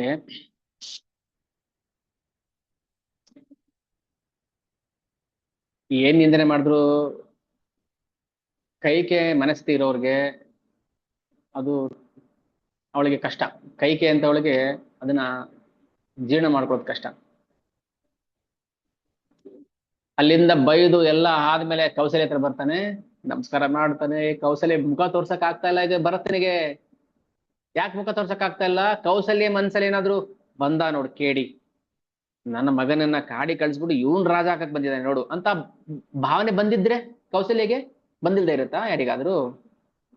ಬಂದ ಬಂದ ಮಳ್ಳಿ ತರ ನಿಂತಿದ್ದಾನೆ ಅವನು, ಅಮ್ಮ ಮಗ ಸೇರ್ಕೊಂಡು ಇಬ್ರು ನನ್ನ ಮಗನ್ ಕಾಡು ಕಟ್ಟಿಬಿಟ್ಟಿದ್ದಾರೆ ಅಂತ ಅನ್ಕೊಂಡ್ಬಿಟ್ರೆ ಅಂತ ಯೋಚನೆ ಮಾಡ್ತಾ ಭರತ ಏನ್ ಮಾಡ್ತಾರೆ, ಕೌಸಲ್ಯ ಮುಂದೆ ನಿಂತ್ಕೊಂಡು ಕೈ ಜೋಡಿಸ್ಕೊಂಡು ಅಮ್ಮ ಎಷ್ಟು ದುಡಿಯ ಮುಖ ಮುಖ ಇರುತ್ತಾ ಮಾತಾಡಕ್ಕೆ? ಭರತ ಅಪರಾಧ ಮಾಡಿಲ್ಲ, ಭರತ ಏನು ತಪ್ಪು ಮಾಡಿಲ್ಲ, ಭರತನ್ ಗೊತ್ತೇ ಇಲ್ಲ ವಿಚಾರ. ಆದ್ರೆ ಕೌಸಲ್ಯ ಅನ್ಕೊಂಡ್ಬಿಟ್ಟಿರ್ಬೋದಲ್ಲ, ಅಮ್ಮ ಮಗ ಸೇರ್ಕೊಂಡು ನಾಟಕ ಮಾಡಿರ್ಬೋದೇನೋ. ಹೇಳ್ತಾನೆ, ರಾಜ್ಯಂ ನ ಕಾಮಯೇ ಜಾತು ಮಂತ್ರೇ ನಾಪಿ ಮಾತರಂ. ಅಮ್ಮ ನನಗೆ ರಾಜ್ಯದ ಬಯಕೆ ಇಲ್ಲ.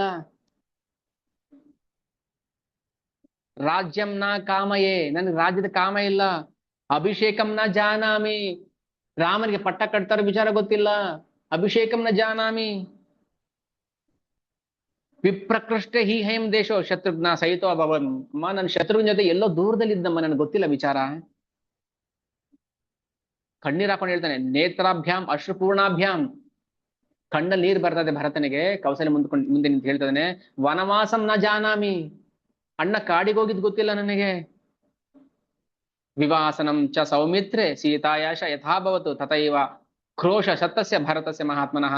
ಅಮ್ಮ ದಯವಿಟ್ಟು ನನಗೆ ಕ್ಷಮಿಸ್ಬಿಡು. ಒಂದು ವೇಳೆ ಆ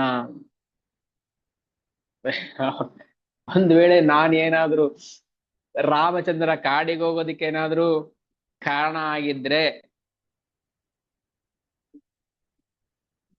ಏನ್ ಮಾಡ್ತೀಯಪ್ಪ? ಪ್ರತಿಜ್ಞೆ ಮಾಡ್ತೀನಿ ನೋಡು. ಎಂತ ಪ್ರತಿಜ್ಞೆ? ಈಗ ಒಂದಷ್ಟು ಹೇಳ್ತೀನಿ ನಿಮಗೆ, ಗಮನ ಇಟ್ಟು ಕೇಳಿಸ್ಕೋಬೇಕು. ಭರತ ಕೌಸಲ್ಯ ಮುಂದೆ ನಿಂತು ಏನ್ ಪ್ರತಿಜ್ಞೆ ಮಾಡ್ತಾನೆ? ಆರ್ಯೇ ಅಮ್ಮ, ಕಸ್ಮಾತ್ ಅಜಾನಂತ ಗರ್ಹಸೆ ಮಾಮ ಕಲ್ಮಶಂ. ಅಮ್ಮ ನಂದೇನು ತಪ್ಪಿಲ್ಲಮ್ಮ, ನನ್ಗೇನು ಅಕಲ್ಮಶ ನಾನು, ನನ್ಗೇನು ಗೊತ್ತಿಲ್ಲ, ನನ್ನ ದಯವಿಟ್ಟು ಕ್ಷಮಿಸ್ಬಿಡು, ನನ್ ಬಗ್ಗೆ ಕೋಪ ಮಾಡ್ಕೋಬೇಡ.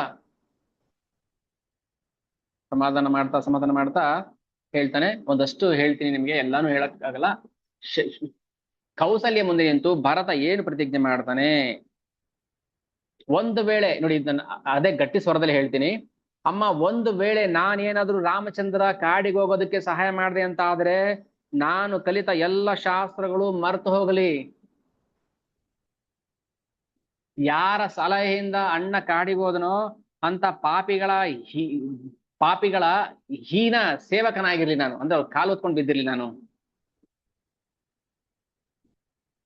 ಸೂರ್ಯನ ಕಡೆ ಮುಖ ಮಾಡಿ ಮೂತ್ರ ವಿಸರ್ಜನೆ ಮಾಡಿದಾಗ ಏನು ಪಾಪ ಬರುತ್ತೋ ಆ ಪಾಪ ಬರಲಿ ನನಗೆ. ಪ್ರತಿಜ್ಞೆ ಅಂದ್ರೆ ನಾನು ತಪ್ಪು ಮಾಡಿಲ್ಲ ಈ ವಿಚಾರದಲ್ಲಿ ಅಂತ ಅಮ್ಮನಿಗೆ, ಕೌಶಲ್ಯಗೆ ಸಮಜಾಯಿಷಿ ಕೊಡ್ಬೇಕಲ್ವಾ. ಭರತ ಹೇಳ್ತಾನೆ,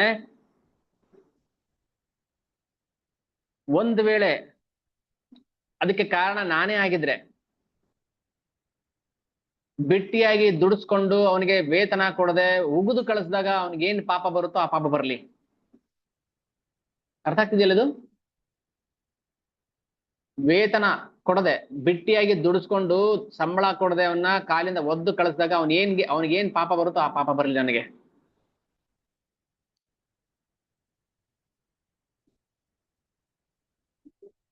ಪ್ರಾಣಿಗಳನ್ನ ಕೊಂದವನಿಗೆ ಏನ್ ಪಾಪ ಬರುತ್ತೋ ಆ ಪಾಪ ಬರಲಿ ನನಗೆ. ಪ್ರಜೆಗಳಿಂದ ಕೇಳಿಸ್ಕೊಳ್ಳಿ, ಪ್ರಜೆಗಳಿಂದ ಕರ ವಸೂಲಿ ಮಾಡಿ, ಟ್ಯಾಕ್ಸ್ ಕಲೆಕ್ಟ್ ಮಾಡಿ ಅದನ್ನ ಪ್ರಜೆಗಳಿಗೆ ಖರ್ಚು ಮಾಡದೆ ಇದ್ದಂತ ರಾಜನಿಗೆ ಏನು ಪಾಪ ಬರುತ್ತೋ ಆ ಪಾಪ ಬರಲಿ. ಯಜ್ಞದಲ್ಲಿ ಪುರೋಹಿತರ ಹತ್ರ ಸೇವೆ ಮಾಡಿಸ್ಕೊಂಡು ಪೂಜೆ ಮಾಡಿಸ್ಕೊಂಡು ಅವ್ರಿಗೆ ದಕ್ಷಿಣೆ ಕೊಡದೆ ವಾಪಸ್ ಬರೀ ಕೈಲಿ ಕಳಿಸ್ತಾನಲ್ಲ, ಅವನಿಗೆ ಏನ್ ಪಾಪ ಬರುತ್ತೋ ಆ ಪಾಪ ಬರಲಿ. ಧರ್ಮವನ್ನು ಪಾಲನೆ ಮಾಡದಿರುವಂತಹ ಬ್ರಾಹ್ಮಣನಿಗೆ ಏನ್ ಪಾಪ ಬರುತ್ತೋ ಆ ಪಾಪ ಬರಲಿ. ಇದೆಲ್ಲ ಪ್ರತಿಜ್ಞೆ. ನನ್ಗೆ ಬರ್ಲಿ ಬೇಕಾದ್ರೆ ಪಾಪ, ನಾನು ಆ ಕೆಲಸ ಮಾಡಿದ್ರೆ. ಯಾರು ರಾಮನ ವನವಾಸಕ್ಕೆ ಅನುಮೋದನೆ ಮಾಡಿದ್ರು, ಹೌದೌದು ಅವ್ನು ಹೋಗ್ಬೇಕು ಕಾಡಿಗೆ, ಸರಿ ಸರಿ ನೀವ್ ಹೇಳ್ತಾರೆ ಸರಿ ಅಂತ ಯಾರದ್ರು. ಈಗ ಅದಕ್ಕೆ ಪಾಪ ಮಾಡುವಾಗ ನಮ್ಗೆ ಗೊತ್ತಿರೋದಿಲ್ಲ.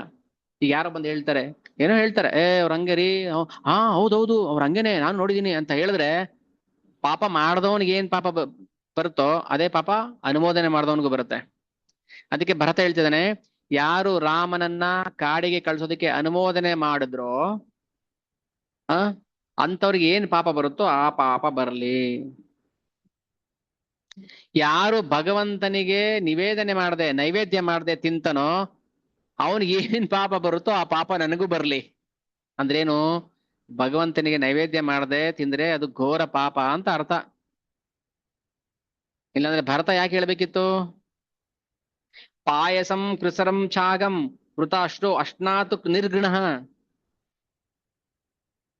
ಗುರುಗಳಿಗೆ, ದೇವತೆಗಳಿಗೆ, ಭಗವಂತನಿಗೆ ಅರ್ಪಣೆ ಮಾಡದೆ ಯಾರು ಒಬ್ನೇ ತಿಂತಾನೋ ಪಾಕ ಮಾಡ್ಕೊಂಡು ಅವನಿಗೆ ಏನ್ ಪಾಪ ಬರುತ್ತೋ ಆ ಪಾಪ ನನಗೆ ಬರ್ಲಿ. ಯಾರು ಗೋವನ್ನ ಕಾಲಿಂದ ಒದ್ದು ಗುರುವನ್ನ ನಿಂದನೆ ಮಾಡಿರ್ತಾನೆ, ಮಿತ್ರದ್ರೋಹ ಮಾಡಿರ್ತಾನೆ, ಅವನಿಗೇನ್ ಪಾಪ ಬರುತ್ತೋ ಆ ಪಾಪ ನನಗೂ ಬರ್ಲಿ. ಗಾಶ ಸ್ಪೃಶತು ಪಾದೇನ ಅಂದ್ರೆ ಗೋವನ್ನ ಕಾಲಿಂದ ಟಚ್ ಮಾಡಿದ್ರೆ, ಒದ್ರೆ, ಇನ್ನ ಕೊಂದ್ರೆ ಬೀಫ್ ಈಟಿಂಗ್, ಮಾಂಸ ತಿಂತಾರ, ಗೋಮಾಂಸ. ಕಟ್ಟ ಹಾಕಿರೋ ಹಸುವಿನ ಹಗ್ಗವನ್ನ ದಾಟಿದ್ರೇನೆ ಪಾಪ ಬರುತ್ತೆ, ನರಕ. ಹಸುವನ್ನ ಕೊಂದು ಅದರ ಮಾಂಸವನ್ನ ತಿಂದು ಒಬ್ಬ ಚಂಡಾಳ ಇದ್ದ, ಅವನಿಗೆ ನೆನ್ಸ್ಕೋಬಾರದು ನಾವು. ಅದಕ್ಕೆ ಬೈಯೋದು, ಬೈದ್ಬಿಟ್ಟು ಆಮೇಲೆ ಹೇಳ್ಬೇಕು ಚಂಡಾಳ. ಅವನಿಗೆ ಯಾವನೋ ಒಬ್ಬ ಜ್ಞಾನಪೀಠ ಬೇರೆ ಕೊಟ್ಟಿದ್ದ ಅವನಿಗೆ. ಇಂಥವ್ರ ಫೋಟೋಗಳೆಲ್ಲ ಹಾಕಿರ್ತಾರೆ, ನನ್ ಕಣ್ಣು ಕಿತ್ಕೋಬೇಕಿಂದವ್ರನ್ನೆಲ್ಲ ನೋಡಿದಾಗ ಕೋಪ ಬರುತ್ತೆ ನಮ್ಗೆ. ಏನ್ ಚಂಡಾಳನ ಫೋಟೋ ಹಾಕಿದಿರಿ ನೀವು? ಇಲ್ಲ ಜ್ಞಾನಪೀಠ, ಇವ್ನ್ ಯಾವನ್ ಜ್ಞಾನಪೀಠ? ಟೌನ್ ಹಾಲ್ ಮುಂದೆ ನಿಂತ್ಕೊಂಡು ದನದ ಮಾಂಸ, ಗೋ ಮಾಂಸ ತಿಂದಲ್ಲ ಇವನು. ಇವನ್ ಯಾವನ್ ಜ್ಞಾನಪೀಠ ಪ್ರಶಸ್ತಿ ಕೊಡ್ತಾವ? ಯಾವನ್ ಕೊಟ್ಟಿದ್ದು ಅವನಿಗೆ?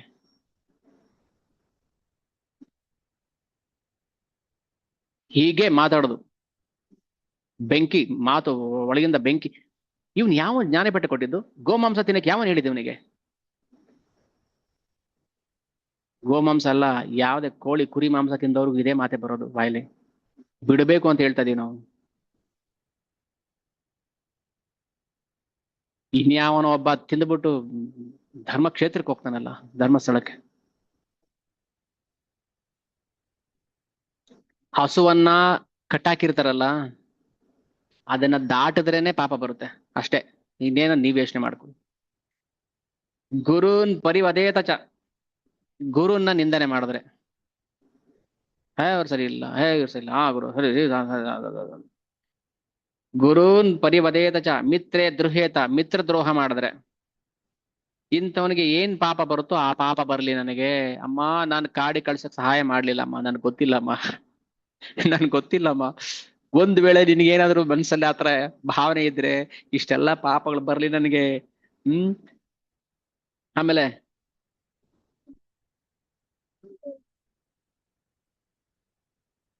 ಹ್ಮ್ ಮನೆಯಲ್ಲಿ ಹಿರಿಯನಾದವನು ಅಥವಾ ರಾಜ್ಯದ ರಾಜನಾಗಿದ್ದವನು, ಪ್ರಜೆಗಳು ಸತ್ತು ಬೀಳ್ತಿದ್ರು ಪರವಾಗಿಲ್ಲ, ನಾನು ಮೃಷ್ಟಾನ್ನ ತಿನ್ಬೇಕು ಅಂತ ತಿಂತಾನಲ್ಲ, ಅವನಿಗೆ ಏನ್ ಪಾಪ ಬರುತ್ತೋ ಆ ಪಾಪ ಬರಲಿ ನನಗೆ. ದಶರಥ, ರಾಮಚಂದ್ರ, ಅಥವಾ ಯುಧಿಷ್ಠಿರ ಮಹಾರಾಜ, ಋತು ಚಕ್ರವರ್ತಿ, ಇವರೆಲ್ಲ ಹೇಗಿರ್ಬೇಕು ಅಂತ ಭಗವಂತ ತೋರಿಸ್ಕೊಟ್ಟು ಹೋಗಿದ್ದಾನೆ. ಎಲ್ಲರೂ ಮ ತನ್ನ ರಾಜ್ಯದಲ್ಲಿ ಇದ್ದಂತ ಎಲ್ಲಾ ಪ್ರಾಣಿ ಪಕ್ಷಿ, ಜವಾನ್ರು ದಿವಾನ್ರು ಎಲ್ಲ ಊಟ ಮಾಡಿ ಮಲಗದ ಮೇಲೆ ಯುಧಿಷ್ಠಿರ ಮಹಾರಾಜ ಊಟ ಮಾಡ್ತಾ ಇದ್ದ. ಯುಧಿಷ್ಠಿರ ಮಹಾರಾಜ ಊಟ ಮಾಡಿದ್ಮೇಲೆ ದ್ರೌಪದಿ ಊಟ ಮಾಡ್ತಾ ಇದ್ರು. ಇದು ರಾಜ ಆಗಿದ್ದವನ್ ಕರ್ತವ್ಯ. ಯಾವನ್ ತಿನ್ ಸತ್ ನನಗೇನ್ರಿ, ನಾನ್ ಮಾತ್ರ ಮೃಷ್ಟಾನ್ನ ತಿನ್ಬೇಕು, ಯಾವನ್ ಹಾಳಾಗೋದ್ ನನಗೆ, ನಾನ್ ಮೃಷ್ಟಾನ್ನ ತಿನ್ಬೇಕು ಅಂದವನ್ಗೆ ಏನ್ ಪಾಪ ಬರುತ್ತೋ ಆ ಪಾಪ ಬರ್ಲಿ ನನಗೆ. ಯುಧಿಷ್ಠಿರ ಏನ್ ಮಾಡ್ತಾ ಇದ್ದ, ಪ್ರತಿದಿನ ಕೋಶದಲ್ಲಿ ಎಷ್ಟು, ಕೋಶ ಅಂದ್ರೆ ಟ್ರೆಜರ್, ಎಷ್ಟು ದುಡ್ಡು ಕಲೆಕ್ಟ್ ಆಗ್ತಾ ಇತ್ತು ಅದನ್ನೆಲ್ಲ ಎಣಿಸಿ ದ್ರೌಪದಿಗೆ ಹೇಳ್ತಾ ಇದ್ದ.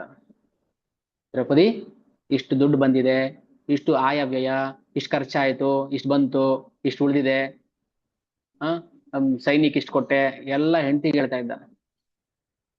ನಂಬಿಕೆ. ಅದನ್ನ ಅಷ್ಟೇ ಜೋಪಾನವಾಗಿ ದ್ರೌಪದಿ ಕೂಡಿಡ್ತಾ ಇದ್ಲು. ಯಾಕೆ ಗೊತ್ತಾ? ರಾಜ ಹೇಳ್ತಾನೆ, ದಶರಥ ಸಾರಿ ಯುಧಿಷ್ಠಿರ,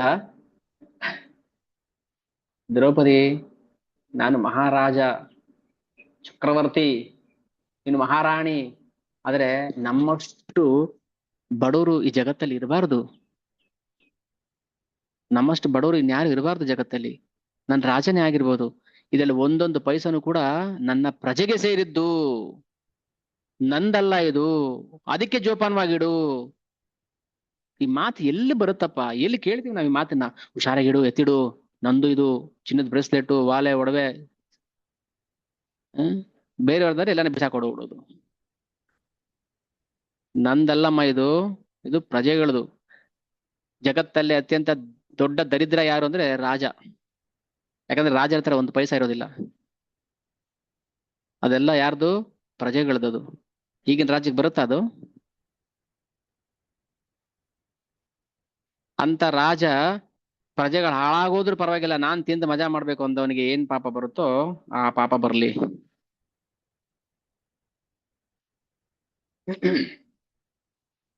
ಆಮೇಲೆ ಯಾರು ರಾಮಚಂದ್ರನ ಕಾಡಿಗೆ ಅಟ್ಟಿದನೋ, ಕಾಡಿಗೆ ಅಟ್ಟೋದಕ್ಕೆ ಸಹಾಯ ಮಾಡಿದನೋ, ಅವನು ಸಂತಾನಹೀನನಾಗಿ ಸತ್ತು ಹೋಗ್ಲಿ, ಆ ಪಾಪ ನನಗ್ ಬರ್ಲಿ ಅಂತ. ನಾನು ಸಂತಾನಹೀನನಾಗಿ ಸತ್ತು ಹೋಗ್ಲಿ ಬೇಕಾದ್ರೆ ಅಂತ. ಏನಪ್ಪಾ ಇದು? ನಾನ್ ಮಾಡಿಲ್ಲಪ್ಪ ತಪ್ಪು, ನಾನ್ ಮಾಡಿಲ್ಲ ಅಂತ ನಾನು ಹೆಂಗ್ ಹೇಳಿ, ಹೆಂಗ್ ಪ್ರೂವ್ ಮಾಡ್ಲಿಲ್ಲ ನಿನಗೆ? ಇವಾಗ ಗಂಡನಿಗೆ ಹೇಳಿ ಹೆಂಡತಿಗೆ ಹೇಳ್ತಾನೆ, ನೀವು ತಪ್ಪ ಇಲ್ಲ ರೀ, ನಾನು ಮಾಡಿಲ್ಲ ಕಣೆ, ನಾನು ತಪ್ಪು ಮಾಡಿಲ್ಲ, ಇಲ್ಲ ನಾನು ಹಾನಿ ಮಾಡ್ತೀನಿ, ಇಲ್ಲ ನಾನು ನಂಬಲ್ಲ. ಇದೇನ್ ಪ್ರೂವ್ ಮಾಡ್ಲಿ ನಾನು? ಆ ಸಮಯದಲ್ಲಿ ಹಾನಿ ಮಾಡ್ಬೇಕಾಗತ್ತೆ, ಅದಕ್ಕೆ ಹಾನಿ ಮಾಡ್ತಿದ್ದಾರೆ ನಾನು. ಇಲ್ಲಾಂದ್ರೆ ಕೌಸಲಿಗೆ ಹೆಂಗ್ ಪ್ರೂವ್ ಮಾಡ್ಬೇಕಿತ್ತು, ನಾನು ಮಾಡಿಲ್ಲ ಅಮ್ಮ, ನನ್ ಗೊತ್ತಿಲ್ಲ ವಿಚಾರ ಅಂತ ಸುಳ್ಳು ಹೇಳ್ತಾ ಇದ್ದೆ ನೀನು ಅಂದ್ಬಿಟ್ರೆ?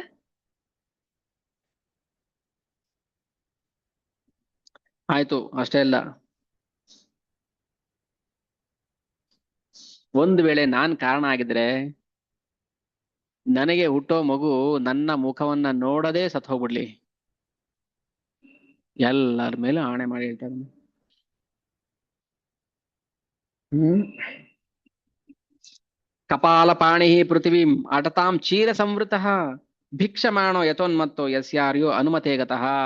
ಯಾರ ಅನುಮತಿಯಿಂದ ರಾಮಚಂದ್ರ ಕಾಡಿಗೆ ಹೋದನೋ ಅವನು ಹರ್ಕಲ್ ಬಟ್ಟೆ ಹಾಕೊಂಡು ಭಿಕ್ಷಾ ಪಾತ್ರೆ ಎತ್ಕೊಂಡು ಭಿಕ್ಷೆಗೋಸ್ಕರ ಅಮ್ಮ ತಾಯಿ ಅಂತ ಅಲ್ದಾಡಂಗಾಗ್ಲಿ. ಪ್ರತಿಜ್ಞೆ ಎಷ್ಟೊಂದಿದೆ, ಸುಮಾರು ಒಂದು 40-50 ಮಾತುಗಳು, ಜಾಸ್ತಿನೇ ಇದೆ. ಹ್ಮ್.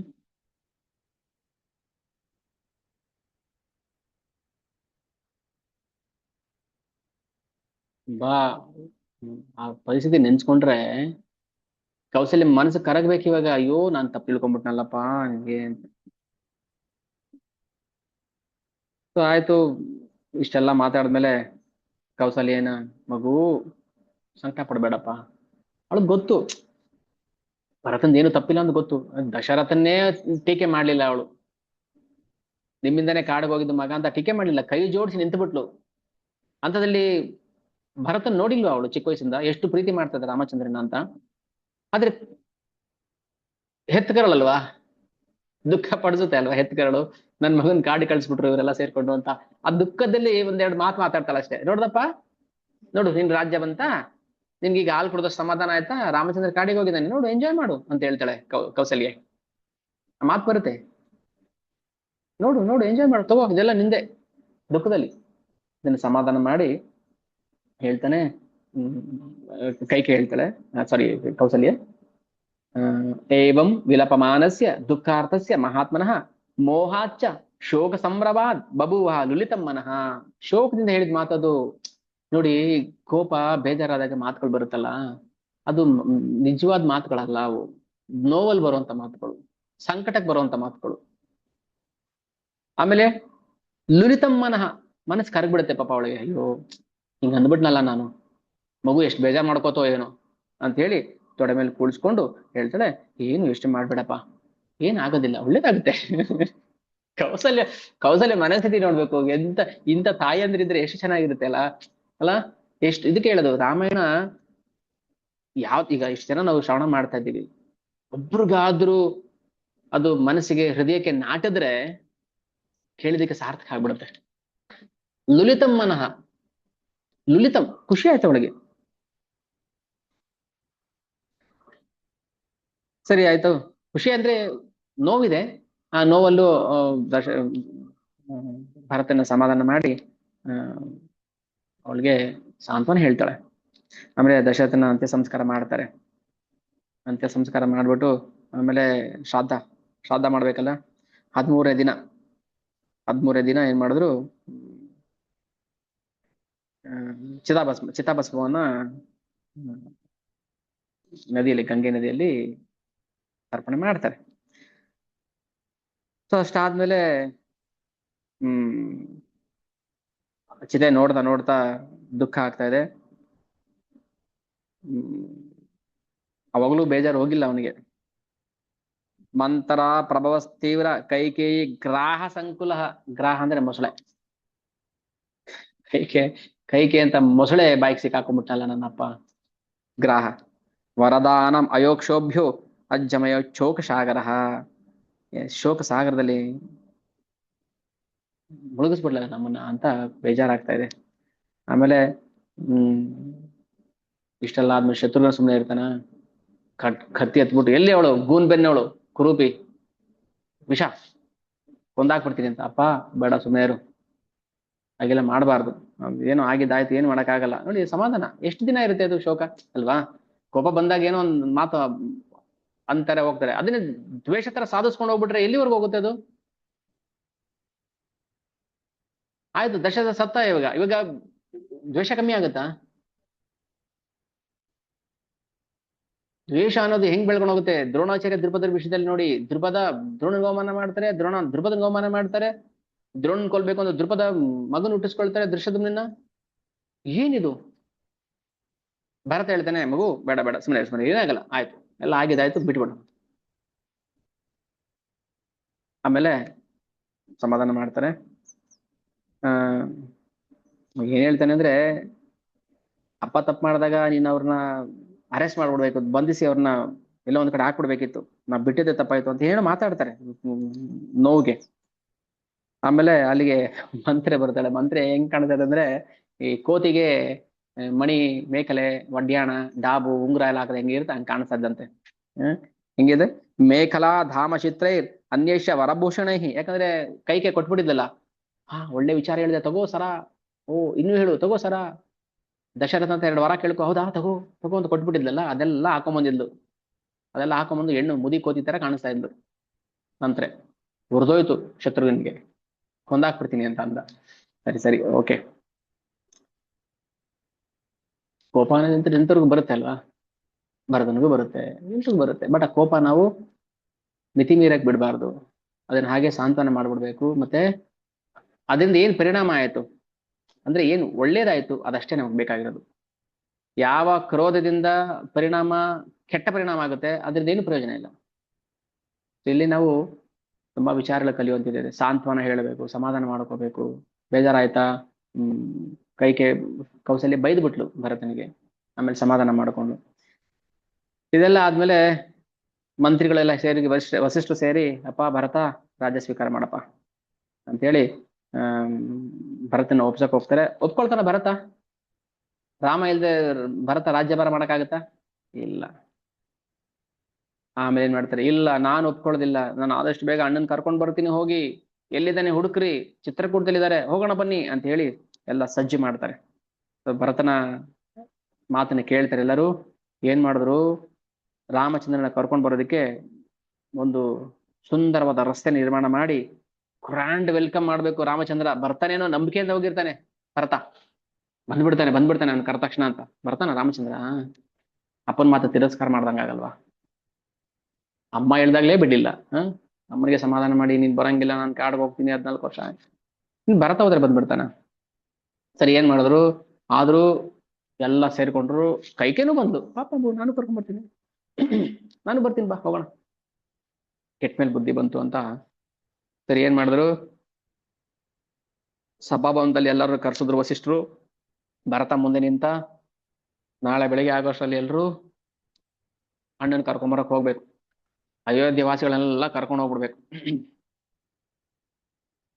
ಸರಿ, ಆ ರಸ್ತೆ ನಿರ್ಮಾಣ ಮಾಡಿದ್ರು. ರಾಮಚಂದ್ರ ಹೇಗೆ ಹೋಗ್ತಾನೆ ಅದೇ ದಾರಿಯಲ್ಲೇ ಭರತನು ಹೋಗ್ತಾನೆ. ಶೃಂಗವೇರಪುರಕ್ಕೆ ಹೋದ್ರು. ಅಲ್ಲಿ ಗುಹಾ ಇದ್ದ. ಗುಹಾ ಅಲ್ಲ, ಶೃಂಗವೇರಪುರದಲ್ಲ, ಗುಹಾ ಹೇಳ್ತಾನೆ, ಅಪ್ಪ ರಾಮಚಂದ್ರ ಬಂದಿದ್ದಪ್ಪ, ನೋಡಿ ದುಃಖ ಆಯ್ತು ನನಗೆ, ರಾಜ್ಯಭಾರ ಮಾಡ್ಬೇಕಾಗಿತ್ತವನು ಕಾಡಿಗೆ ಹೋಗ್ತಿದ್ದಾರೆ ಅಂದಾಗ ಬೇಜಾರಾಯ್ತು. ಹತ್ತು ಬಿಡ್ತಾನೆ ಭರತ. ಆಮೇಲೆ ಹೇಳ್ತಾನೆ, ನಾನು ಹಿಂಗೆ ಮುಂದೆ ಭರದ್ವಾಜರ ಆಶ್ರಮಕ್ಕೆ ಹೋಗು ಅಂತ ಹೇಳಿದೆ. ಅಲ್ಲಿ ಹೋದ್ರು, ಅಲ್ಲಿಂದ ಮುಂದಕ್ಕೆ ಚಿತ್ರಕೂಟ ಹೋಗಿದ್ದಾರೆ ಅಂತ ಅಡ್ರೆಸ್ ಹೇಳ್ತಾನೆ. ಗುಹಾ ಅಲ್ಲಿಂದ ಇದಕ್ ಬಂತ, ಇಲ್ಲಿಗೆ ಭರದ್ವಾಜ ಆಶ್ರಮಕ್ಕೆ ಬರ್ತಾರೆ ಭರತ ಮತ್ತೆ ಸೈನ್ಯ ಬಿಡಾರ. ಭರದ್ವಾಜ ಏನ್ ಮಾಡ್ತಾರೆ, ಪರೀಕ್ಷೆ ಮಾಡ್ತಾರೆ ಇಲ್ಲಿ. ಅಪ್ಪ ಭರತ ಬಾ, ನೋಡು ಇದು ನಿನ್ನ ಅಪ್ಪ ಕೂತ ಜಾಗ, ಇದು ರಾಮನಿಗೂ ಹೇಳಿದ್ರು, ಇದು ನಿನ್ನ ಅಣ್ಣ ಕೂತಿದ್ದ ಇಲ್ಲಿ ಬಂದಾಗ, ಮೊನ್ನೆ ಬಂದಿದ್ದಾಗ, ನೀನು ಕೂತ್ಕೋ. ಹೌದಾ, ಯಾಕಂದ್ರೆ ನೀವು ಈಗ ಅಯೋಧ್ಯೆ ಮಹಾರಾಜರಲ್ವಾ, ಕೂತ್ಕೊಳ್ಳಿ ಅಂತ ಹೇಳ್ತಾರೆ. ಭರದ್ವಾಜ ಕೂತ್ಕೊಂತಾನ. ಭರತ ಕೂತ್ಕೊಂಡ್ರೆ ಏನಾಗುತ್ತೆ, ನಾನ್ ರಾಜ ಅಂತ ಒಪ್ಕೊಂಡಂಗ ಆಗುತ್ತಲ್ವಾ. ಅಪ್ಪ ಕೂತ ಜಾಗದಲ್ಲಿ, ಅಣ್ಣ ಕೂತ ಜಾಗದಲ್ಲಿ ಕೂತ್ಕೊಳಕ್ ಸಾಧ್ಯನಾ? ಅಣ್ಣ, ಅಪ್ಪ, ಗುರು ಇದ್ದಾಗ ನಾವು ಅವ್ರು ಸಮಾನವಾಗಿ ಕೂತ್ಕೋಬಾರ್ದು. ಹೆಂಡತಿ ಗಂಡನ ಪಕ್ಕ ಅಂದ್ರೆ ಸಮಾನವಾಗಿ ಕೂರ್ಬಾರ್ದು, ಎಲ್ಲ ನಿಯಮ ಶಾಸ್ತ್ರ. ಗಂಡ ನಿಂತಿದ್ದಾಗ ಹೆಂಡತಿ ಕೂತ್ಕೊಳ್ಳೋದು, ಸೊ ಎಲ್ಲ ಶಾಸ್ತ್ರ ವಿರುದ್ಧ. ಎಲ್ಲೂ ಅಷ್ಟೇ, ನಾವು ವಾಲ್ಮೀಕಿ ರಾಮಾಯಣ ಓದಿದಾಗ ಹೇಗೆ ಪ್ರೋಟೋಕಾಲ್, ಹೇಗ್ ನಡ್ಕೋಬೇಕು. ಅಣ್ಣ ಅಲ್ಲಿ ಎಲೆ ಹಾಸಿಗೆ ಮೇಲೆ ಮಲಗಿದಾನೆ, ಇಲ್ಲಿ ತಮ್ಮ ಭರತ ನೆಲದ ಮೇಲೆ ಮಲಗೋಂಗಿಲ್ವಲ್ಲ, ಈಗ ಸಮಾನವಾಗಿ ನೆಲದ ಕೆಳಗ್ ಮಲಗಿರ್ತಾನೆ. ಸೊ ಇದೆಲ್ಲಾನು ಒಂದು ಮರ್ಯಾದೆ. ಅದಕ್ಕೆ ಮರ್ಯಾದೆ ಪುರುಷೋತ್ತಮ ರಾಮಚಂದ್ರ ಬಂದಿದ್ದೆ ನಮ್ಗೆ ಮರ್ಯಾದೆ ಹೇಳ್ಕೊಡೋದಕ್ಕೆ. ಎಟಿಕೆಟ್ಸ್, ವೈಷ್ಣವ ಎಟಿಕೆಟ್ಸ್, ವೈಷ್ಣವ ಆದವ್ರು ಹೇಗಿರ್ಬೇಕು, ಡಿವೋಟಿಸ್ ಹೇಗಿರ್ಬೇಕು, ಅದನ್ನ ಹೇಳ್ಕೊಡೋಕೋಸ್ಕರ ಭರದ್ವಾಜ ಏನ್ ಮಾಡ್ತಾರೆ, ಕುತ್ಕೋಪ. ಇಲ್ಲ ನಾನು ಕುತ್ಕೊಳ್ಳೋದಿಲ್ಲ ಅಂತ ಹೇಳಿ ನಮಸ್ಕಾರ ಮಾಡಿ ಕೆಳಗೆ ಕೂತ್ ಬಿಡ್ತಾನೆ ಭರತ. ಮಹಾರಾಜರು ಕೂತಿದ್ದ ಜಾಗ ಇದು, ನಾನು ಕುತ್ಕೋಬಾರ್ದು ಅಂತ ನಮಸ್ಕಾರ ಮಾಡಿ ಆಸನಕ್ಕೆ ನಮಸ್ಕಾರ ಮಾಡಿ ಕೂತ್ ಬಿಡ್ತಾನೆ. ಸೊ ಆಮೇಲೆ ಇಷ್ಟ ಆಯ್ತು. ಅದಾದ್ಮೇಲೆ ಆ ನಿಷಾದ ಆಯ್ತು, ಭರದ್ವಾಜ ಆಯ್ತು. ಭರದ್ವಾಜ ಹೇಳ್ತಾರೆ, ಈಗ ಅಣ್ಣ ಆ ಚಿತ್ರಕೂಟದಲ್ಲಿದ್ದಾನೆ, ಸೊ ಅಲ್ಲಿ ಹೋಗೋಣ ಅಂತ.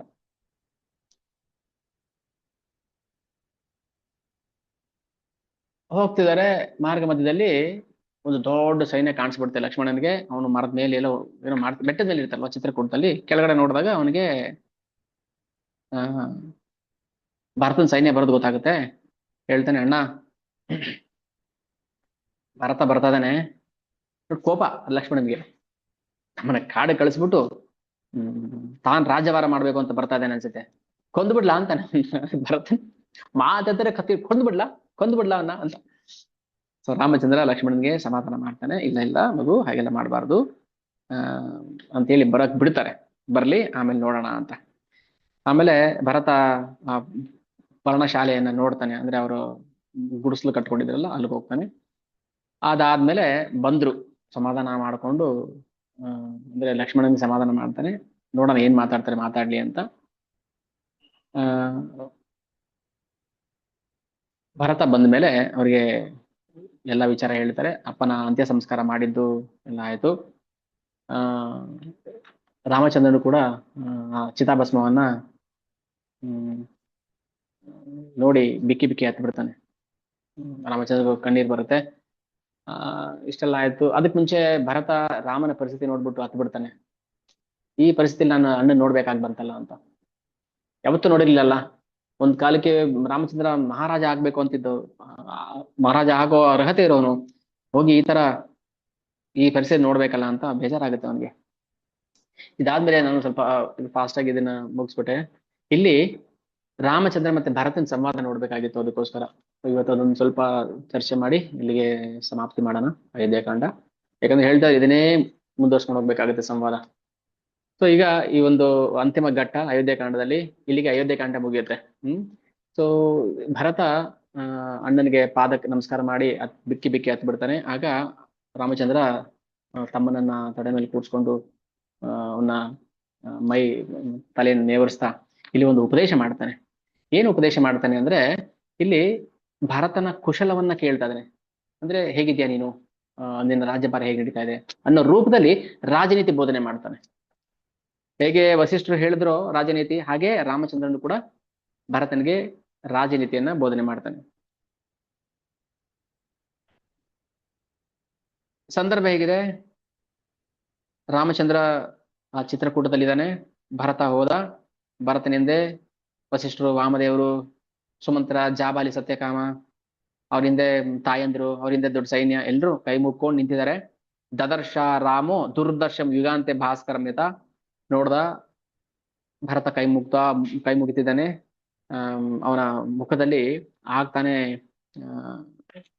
ಏನು ಅರಳ್ತಾರೋ ಸೂರ್ಯನ ಹಾಗೆ ಭಾಸ್ಕರನ್ ತರ ಕಾಣಿಸ್ತಾ ಇದೆ. ಹೀಗೆ ಹೇಳ್ತಾನೆ, ಮಗು ಇವಾಗ ಕೇಳ್ತಾನೆ ರಾಮಚಂದ್ರ, ಇದು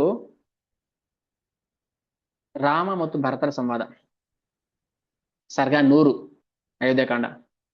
ಕುಶಲ ರೂಪದಲ್ಲಿ ರಾಜನೀತಿ ಬೋಧನೆ ಮಾಡ್ತಾನೆ. ಮಗು, ಕ್ವ ನು ತೇ ಅನುಭೂತ್ ಪಿತಾ ತಾತ ಎದರಣ್ಯ ತ್ವಮಾಗತಃ. ನೀನು ಬಂದಾಗ ಅಪ್ಪ ಕುಶಲವಾಗಿದ್ರಾ? ಗೊತ್ತು ಎಲ್ಲಾನು ಭಗವಂತನಿಗೆ. ಆದ್ರೆ ಕೇಳ್ಬೇಕಾದ್ರೆ ಅಪ್ಪ ಬಂದಿಲ್ವಲ್ಲ ಇಲ್ಲಿಗೆ, ಅಮ್ಮಂದಿರಿಂದ ಅಪ್ಪ ಬಂದಿಲ್ವಲ್ಲ, ಗೊತ್ತು ಅವನಿಗೆ ಏನೋ ಆಗಿದೆ ಅಂತ. ಆಮೇಲೆ ಅಂತ್ಯ ಸಂಸ್ಕಾರ ಮಾಡ್ತಾರೆ. ನಾನು ಅದನ್ನ ಮುಂಚೆನೆ ಹೇಳ್ಬಿಟ್ಟೆ, ಇದನ್ನ ಆದ್ಮೇಲೆ ಹೇಳ್ಬೇಕಿತ್ತು. ಇನ್ನು ರಾಮಚಂದ್ರನಿಗೆ ಗೊತ್ತಿಲ್ಲ ದಶರಥ ಅಂತ್ಯ ಸಂಸ್ಕಾರ ದೇಹದ ತ್ಯಾಗ ಮಾಡಿದ್ದಾರೆ ಅಂತ. ಅಪ್ಪ ಹೇಗಿದ್ದಾರೆ, ಹುಷಾರಾಗಿದ್ದಾರಾ? ಜೀವ ತಪ್ತಸ್ಯ ವನಮಾಗತಮರ್ಹಸಿ. ಅಪ್ಪ ಬದುಕಿರ್ಬೇಕಾದ್ರೆ ನೀನ್ ಕಾಡಿಗೆ ಬರೋದು ಒಳ್ಳೇದಲ್ಲ, ಯಾಕೆ ಒಬ್ಬರನ್ನೇ ನೀನ್ ಬಿಟ್ಟು ಬಂದೆ ಮನೇಲಿ, ಎಲ್ರು ಬಂದಿದ್ದಾರೆ, ಅಪ್ಪನ ಯಾಕೆ ಬಿಟ್ಟು ಬಂದೆ ಅಂತ ಕೇಳ್ತಿದ್ದಾನೆ. ಆಮೇಲೆ ಯಾಕೆ ನೀನ್ ಸಣ್ಣ ಆಗೋಗಿದ್ಯಾ, ನಿನ್ ಶರೀರ ದುರ್ಬಲ ಆಗೋಗಿದೆ. ಕಚ್ಚಿನ್ನು ಧರತೆ ತಾತ ರಾಜ ತ್ವಮಿಗಾತಃ. ನಿಮ್ಮ ಈ ದುಃಖಕ್ಕೆ ಮಹಾರಾಜರು ನೊಂದ್ಕೊಂಡು ದೇಹ ತ್ಯಾಗ ಮಾಡ್ಲಿಲ್ಲ ಅಲ್ವಾ ಅಂತಿದ್ದಾರೆ. ಈ ಎಲ್ಲ ಪ್ರಶ್ನೆಗಳಿದು. ರಾಮ ಕಾಡಿಗೆ ಹೋದ ಅಂತ ಆಮೇಲೆ ನೀನ್ ಕಾಡಿಗೆ ಬಂದಿದ್ದು, ನಿನ್ನ ಈ ವೇಷ ರೂಪ ನೋಡಿ ಅಪ್ಪ ಏನು ದೇಹ ತ್ಯಾಗ ಮಾಡ್ಲಿಲ್ಲ ಅಲ್ವಾ? ಇನ್ನು ನೀನು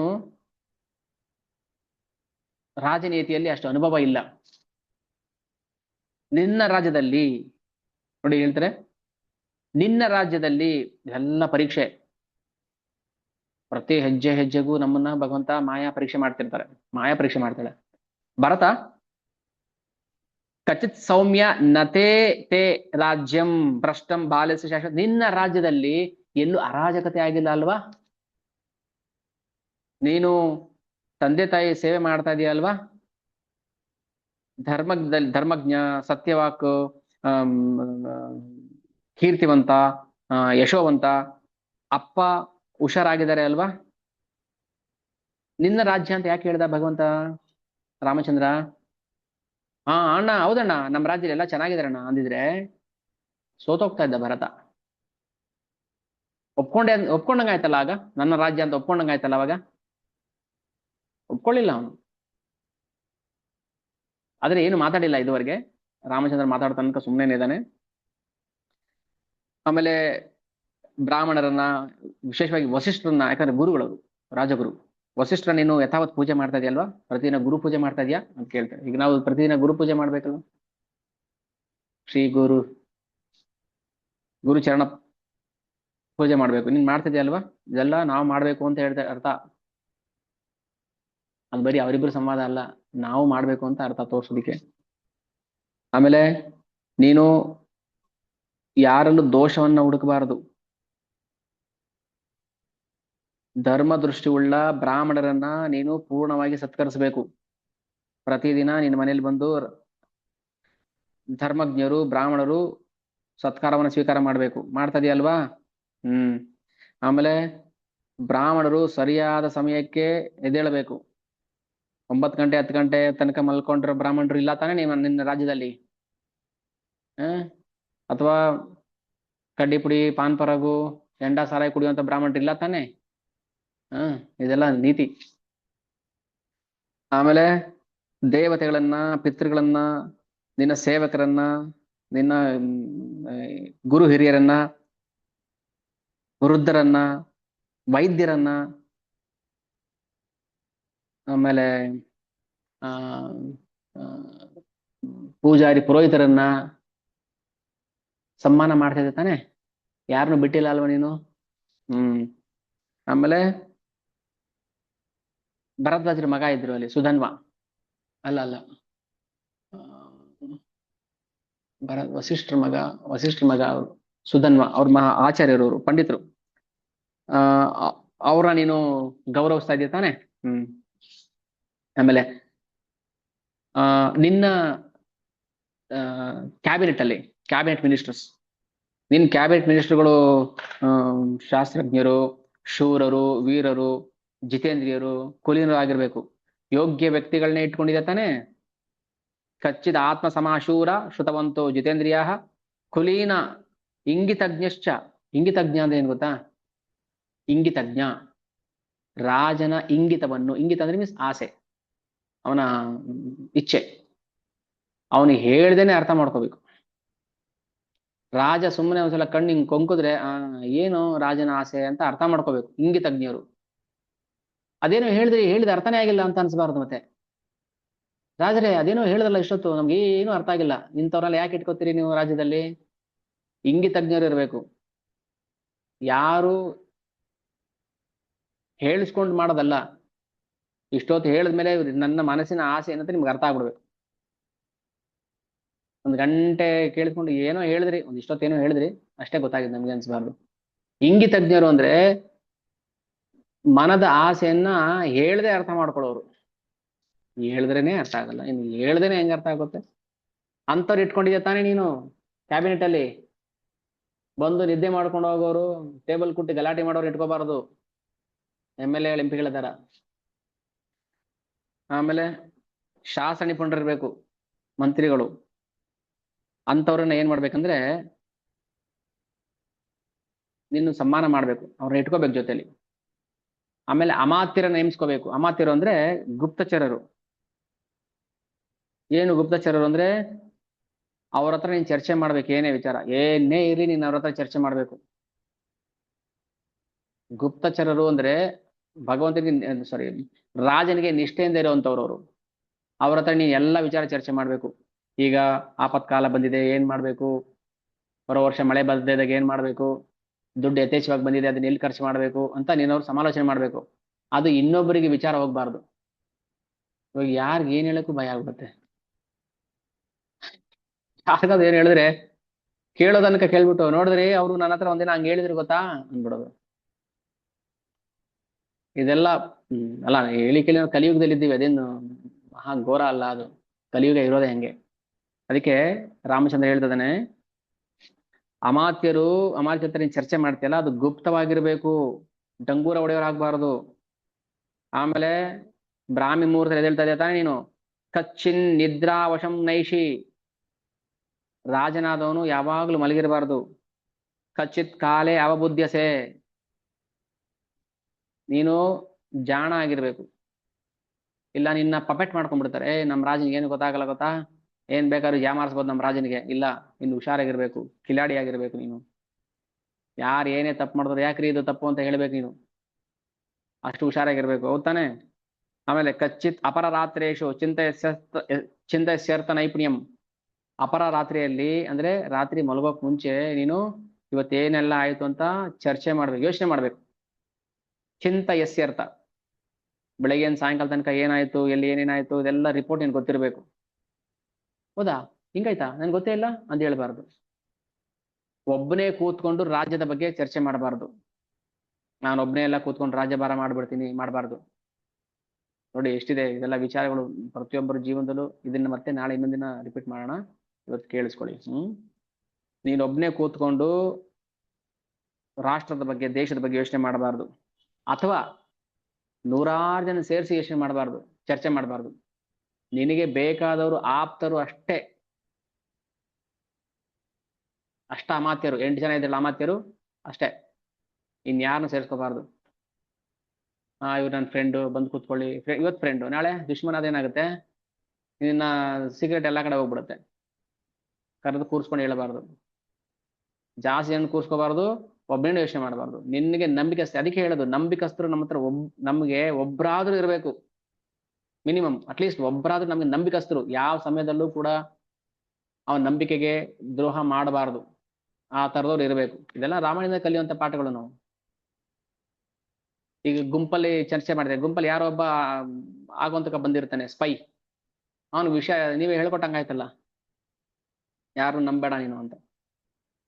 ಆಮೇಲೆ ಯಾವುದೇ ಗುಪ್ತ ರಹಸ್ಯ ಒಬ್ರು ಅಥವಾ ಮ್ಯಾಕ್ಸಿಮಮ್ ಇಬ್ರು ಗೊತ್ತಿರ್ಬೇಕಷ್ಟೆ. ಪ್ರತಿಯೊಬ್ಬರ ರಹಸ್ಯ ಒಬ್ರು ಅಥವಾ ಇಬ್ರು ಗೊತ್ತಿರ್ಬೇಕು, ಎಲ್ರಿಗೂ ಗೊತ್ತಾಗ್ಬಾರ್ದು. ಸೊ ಆತರ ಮಾಡ್ತಾರ ತಾನೆ. ಆಮೇಲೆ ಯಾವುದೇ ಕೆಲಸ ಮಾಡೋಕ್ ಮುಂಚೆ ನಾಳೆ ಮಾಡೋಣ ಅಂತ ಮಾಡಬಾರದು.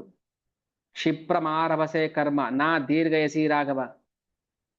ರಾಘವ ಅಂತ ಇಲ್ಲಿ ರಾಮಚಂದ್ರ ಭರತನಿಗೆ ಹೇಳ್ತಾನೆ, ಯಾಕಂದ್ರೆ ಭರತನು ಕೂಡ ರಾಘವ, ರಘುವಂಶದವನು. ಇಲ್ಲಿ ರಾಘವ ಈ ರಾಘವನಿಗೆ ಹೇಳ್ತಾ ಇದ್ದಾನೆ, ರಾಘವ ಕ್ಷಿಪ್ರ ಮಾರಭಸೆ, ಅಯ್ಯೋ ನಾಳೆ ಮಾಡೋಣ ಬಿಡ್ರಿ, ಸಣ್ಣ ಕೆಲಸ ನಾಳೆ ಮಾಡೋಣ, ಕಸ ಅಯ್ಯೋ ಕಸ ತಾನೇ ಇಷ್ಟು ನಾಳೆ ಗುಡ್ಸ್ಕೊಳ್ಳೋಣ. ಕ್ಷಿಪ್ರಂ ಆರಭತೆ ಕರ್ಮ ನಾ ದೀರ್ಘ ಎಸಿ ರಾಘವ. ದೊಡ್ಡದಾದ್ರೂ ಸಣ್ಣದಾದ್ರೂ ನಾವು ಆರಂಭದಲ್ಲೇ ಅದನ್ನ ಕೆಲಸ ಶುರು ಮಾಡ್ಬಿಡ್ಬೇಕು. ಆಮೇಲೆ ಕೆಲಸ ಮಾಡೋಕ್ ಮುಂಚೆ ಎಲ್ರಿಗೂ ಡಂಗೂರ ಹೊಡ್ಕೊ ಬರ್ಬಾರ್ದು. ಇದು ಮಾಡ್ತಾ ಇದೀವಿ ರೋಡ್ ಮಾಡ್ತೀವಿ, ಟಾರ್ ಹಾಕ್ತಿವಿ, 10 ವರ್ಷ ಆದ್ರೂ ಹಾಕಿರಲ್ಲ. ಕೆಲಸ ಮಾಡೋಕ್ ಮುಂಚೆ ಯಾರಿಗೂ ರಹಸ್ಯವನ್ನ ಬಿಟ್ಕೊಡ್ಬಾರ್ದು. ಆಮೇಲೆ ಹಂಗಂತ ಒಬ್ಬರೇನು ಮಾಡಬಾರ್ದು, ಎಲ್ಲ ಯೋಚನೆ ಮಾಡಿ ಮಾಡ್ಬೇಕು. ಕೆಲಸ ಒಬ್ಬರೇ ಕೂತು ಯೋಚನೆ ಮಾಡಬಾರ್ದು ರಹಸ್ಯವನ್ನ, ಹಂಗಂತ ಎಲ್ರಿಗೂ ಹೇಳ್ಕೊಬರ್ಬಾರ್ದು. ಅದಕ್ಕೆ ಹೇಳೋದು ಎಲ್ಲ ವಿಚಾರಗಳು ಚರ್ಚೆ ಮಾಡ್ಬೇಕು ಅಂತ, ಡಿಸ್ಕಸ್ ಏನೇ ಇರ್ಲಿ, ಫ್ಯಾಮಿಲಿ ಮ್ಯಾಟ್ರು ಎಂತ ಮ್ಯಾಟ್ರ್ ಇದ್ರು ಅಟ್ಲೀಸ್ಟ್ ಮಿನಿಮಮ್ ಒಬ್ರು ಇರ್ಬೇಕು ನಮಗೆ, ಯೋಗ್ಯರಾದವರು ಅರ್ಹರಾದವರು. ನಾಳೆ ದಿನ ಅವರೇ ನಿಮ್ಗೆ ಉಲ್ಟಾ ಆಗೋ ತರ ಆಗ್ಬಿಡ್ಬಾರ್ದು. ಅದಕ್ಕೆ ರಾಮಚಂದ್ರ ಎಚ್ಚರಿಕೆ ಕೊಡ್ತಾ ಇದ್ದಾನೆ, ನೀನ್ ಏನೋ ಪ್ಲಾನ್ ಮಾಡ್ತಾ ಇದೀಯ ಅಂತ ಬೇರೆಯವ್ರಿಗೆ ಗೊತ್ತಾಗ್ತಲ್ಲ ತಾನೆ. ಕಚ್ಚಿನ್ನ ತರ್ಕಯುಕ್ತ ವಾಯೇ ಚಾಪ್ಯ ಪರಿಕೀರ್ತಿತ ತ್ವಯಾ ವಾತವ ವಾಮರ್ತೆ ಬುದ್ಧತೆ ತಾತ ಮಂತ್ರಿತಂ. ಅಂದ್ರೆ ಏನರ್ಥ, ಸಮಯ ಆಯ್ತಾ? ಇನ್ನೊಂದು 2 ಹೇಳ್ತೀನಿ, ಸ್ಟಾಪ್ ಮಾಡ್ತೀನಿ. ನೀನು ಮಾಡೋ ಕೆಲ್ಸಗಳು ಇನ್ನೊಬ್ಬರಿಗೆ ನೀನ್ ಯೋಚನೆ ಮಾಡೋದು ಗೊತ್ತಾಗ್ಬಾರ್ದು. ನೀನು ಕೆಲವ್ರು ಏನ್ ಮಾಡ್ತಾರೆ ಗೊತ್ತಾ, ಮುಖದಲ್ಲೇ ಗೊತ್ತಾಗ್ಬಿಡುತ್ತೆ ಇವ್ರೇನೋ ಯೋಚನೆ ಮಾಡ್ತಾ ಇದಾರೆ, ಇವ್ರೇನೋ ಇದೆ, ದುಃಖ ಇದೆ. ಅದು ಗೊತ್ತು ಮಾಡಬಾರ್ದು ಜನಗಳಿಗೆ. ಎಷ್ಟೇ ನೋವಿರ್ಲಿ ಮುಖದಲ್ಲಿ ಸ್ಮೈಲ್ ಇರಬೇಕು. ಏನೋ ಯೋಚನೆ ಮಾಡ್ತಾ ಗೊತ್ತಾಗ್ಬಾರ್ದು ಅವ್ರಿಗೆ. ಸೊ ಇದು ರಾಜನ ಗುಣಗಳು. ಇದೆಲ್ಲ ರಾಮಚಂದ್ರ ಹೇಳ್ಕೊಡ್ತಾನೆ. ಸುಮ್ಮನೆ ನೀರ್ ಮಜ್ಜಿಗೆ ಪಾನಕ ಕುಡಿ ಅಂತ ಹೇಳಿಲ್ಲ ಅವ್ರು. ಅದಕ್ಕೆ ಹೇಳೋದು, ಯಾಕೆ ನಾವ್ ಹೇಳ್ತೀವಿ ಹೇಳಿ, ರಾಮಾಯಣ ಒಂದು ಓದ್ರಿಯಪ್ಪ ಎಲ್ಲ ಗೊತ್ತಾಗುತ್ತೆ ನಮಗೆ. ಇವ್ನ್ ಹಿಂಗೆ ಈ ಕೆಲಸ ಹೆಂಗ್ ಮಾಡ್ಬೇಕು, ಈ ಕೆಲಸ ಹೆಂಗ್ ಮಾಡ್ಬೇಕು ಅಂತ ಅರ್ಥ ಮಾಡ್ಕೊಂಡ್ಬಿಟ್ರೆ ನಮ್ಗೆಲ್ಲ ಗೊತ್ತಾಗುತ್ತೆ. ಆದ್ರೂ ಕಲಿ ಪ್ರಭಾವ ಇರುತ್ತಲ್ವಾ, ಅದರಿಂದ ಮನುಷ್ಯ ತಪ್ಪು ಮಾಡ್ತಾನೆ ಸಹಜವಾಗಿ. ಸೊ ಅದು ಏನು ಮಾಡಕ್ಕಾಗೋದಿಲ್ಲ. ಅದಕ್ಕೆ ನಾವೇನ್ ಮಾಡ್ತೀವಿ, ಕಲಿಯುಗದಲ್ಲಿದ್ದೀವಿ, ಇದರಿಂದ ನಾವು ಎಸ್ಕೇಪ್ ಆಗಕ್ಕಾಗಲ್ಲ. ಇನ್ನೂ ಸುಮಾರು ಶ್ಲೋಕಗಳಿದೆ ಅದರಲ್ಲಿ, ನಾಳೆ ಚರ್ಚೆ ಮಾಡೋಣ ಮೊದಲಿಂದ. ಇವತ್ತೆಲ್ಲ ಟೈಮ್ ಆಯ್ತಲ್ಲ. ಸೊ ಓಕೆ, ವಿಚಾರಗಳು ನಮ್ಮನ್ನ ಭಗವಂತನ ಕಡೆ ಕರ್ಕೊಂಡು ಹೋಗೋ ತರ ಮಾಡತ್ತೆ. ಓಕೆ, ಸೊ ಇಲ್ಲಿಗೆ ನಾವು ನಿಲ್ಸೋಣ. ಏನಾದ್ರೂ ಪ್ರಶ್ನೆಗಳಿದ್ರೆ ಕೇಳ್ಬೋದು.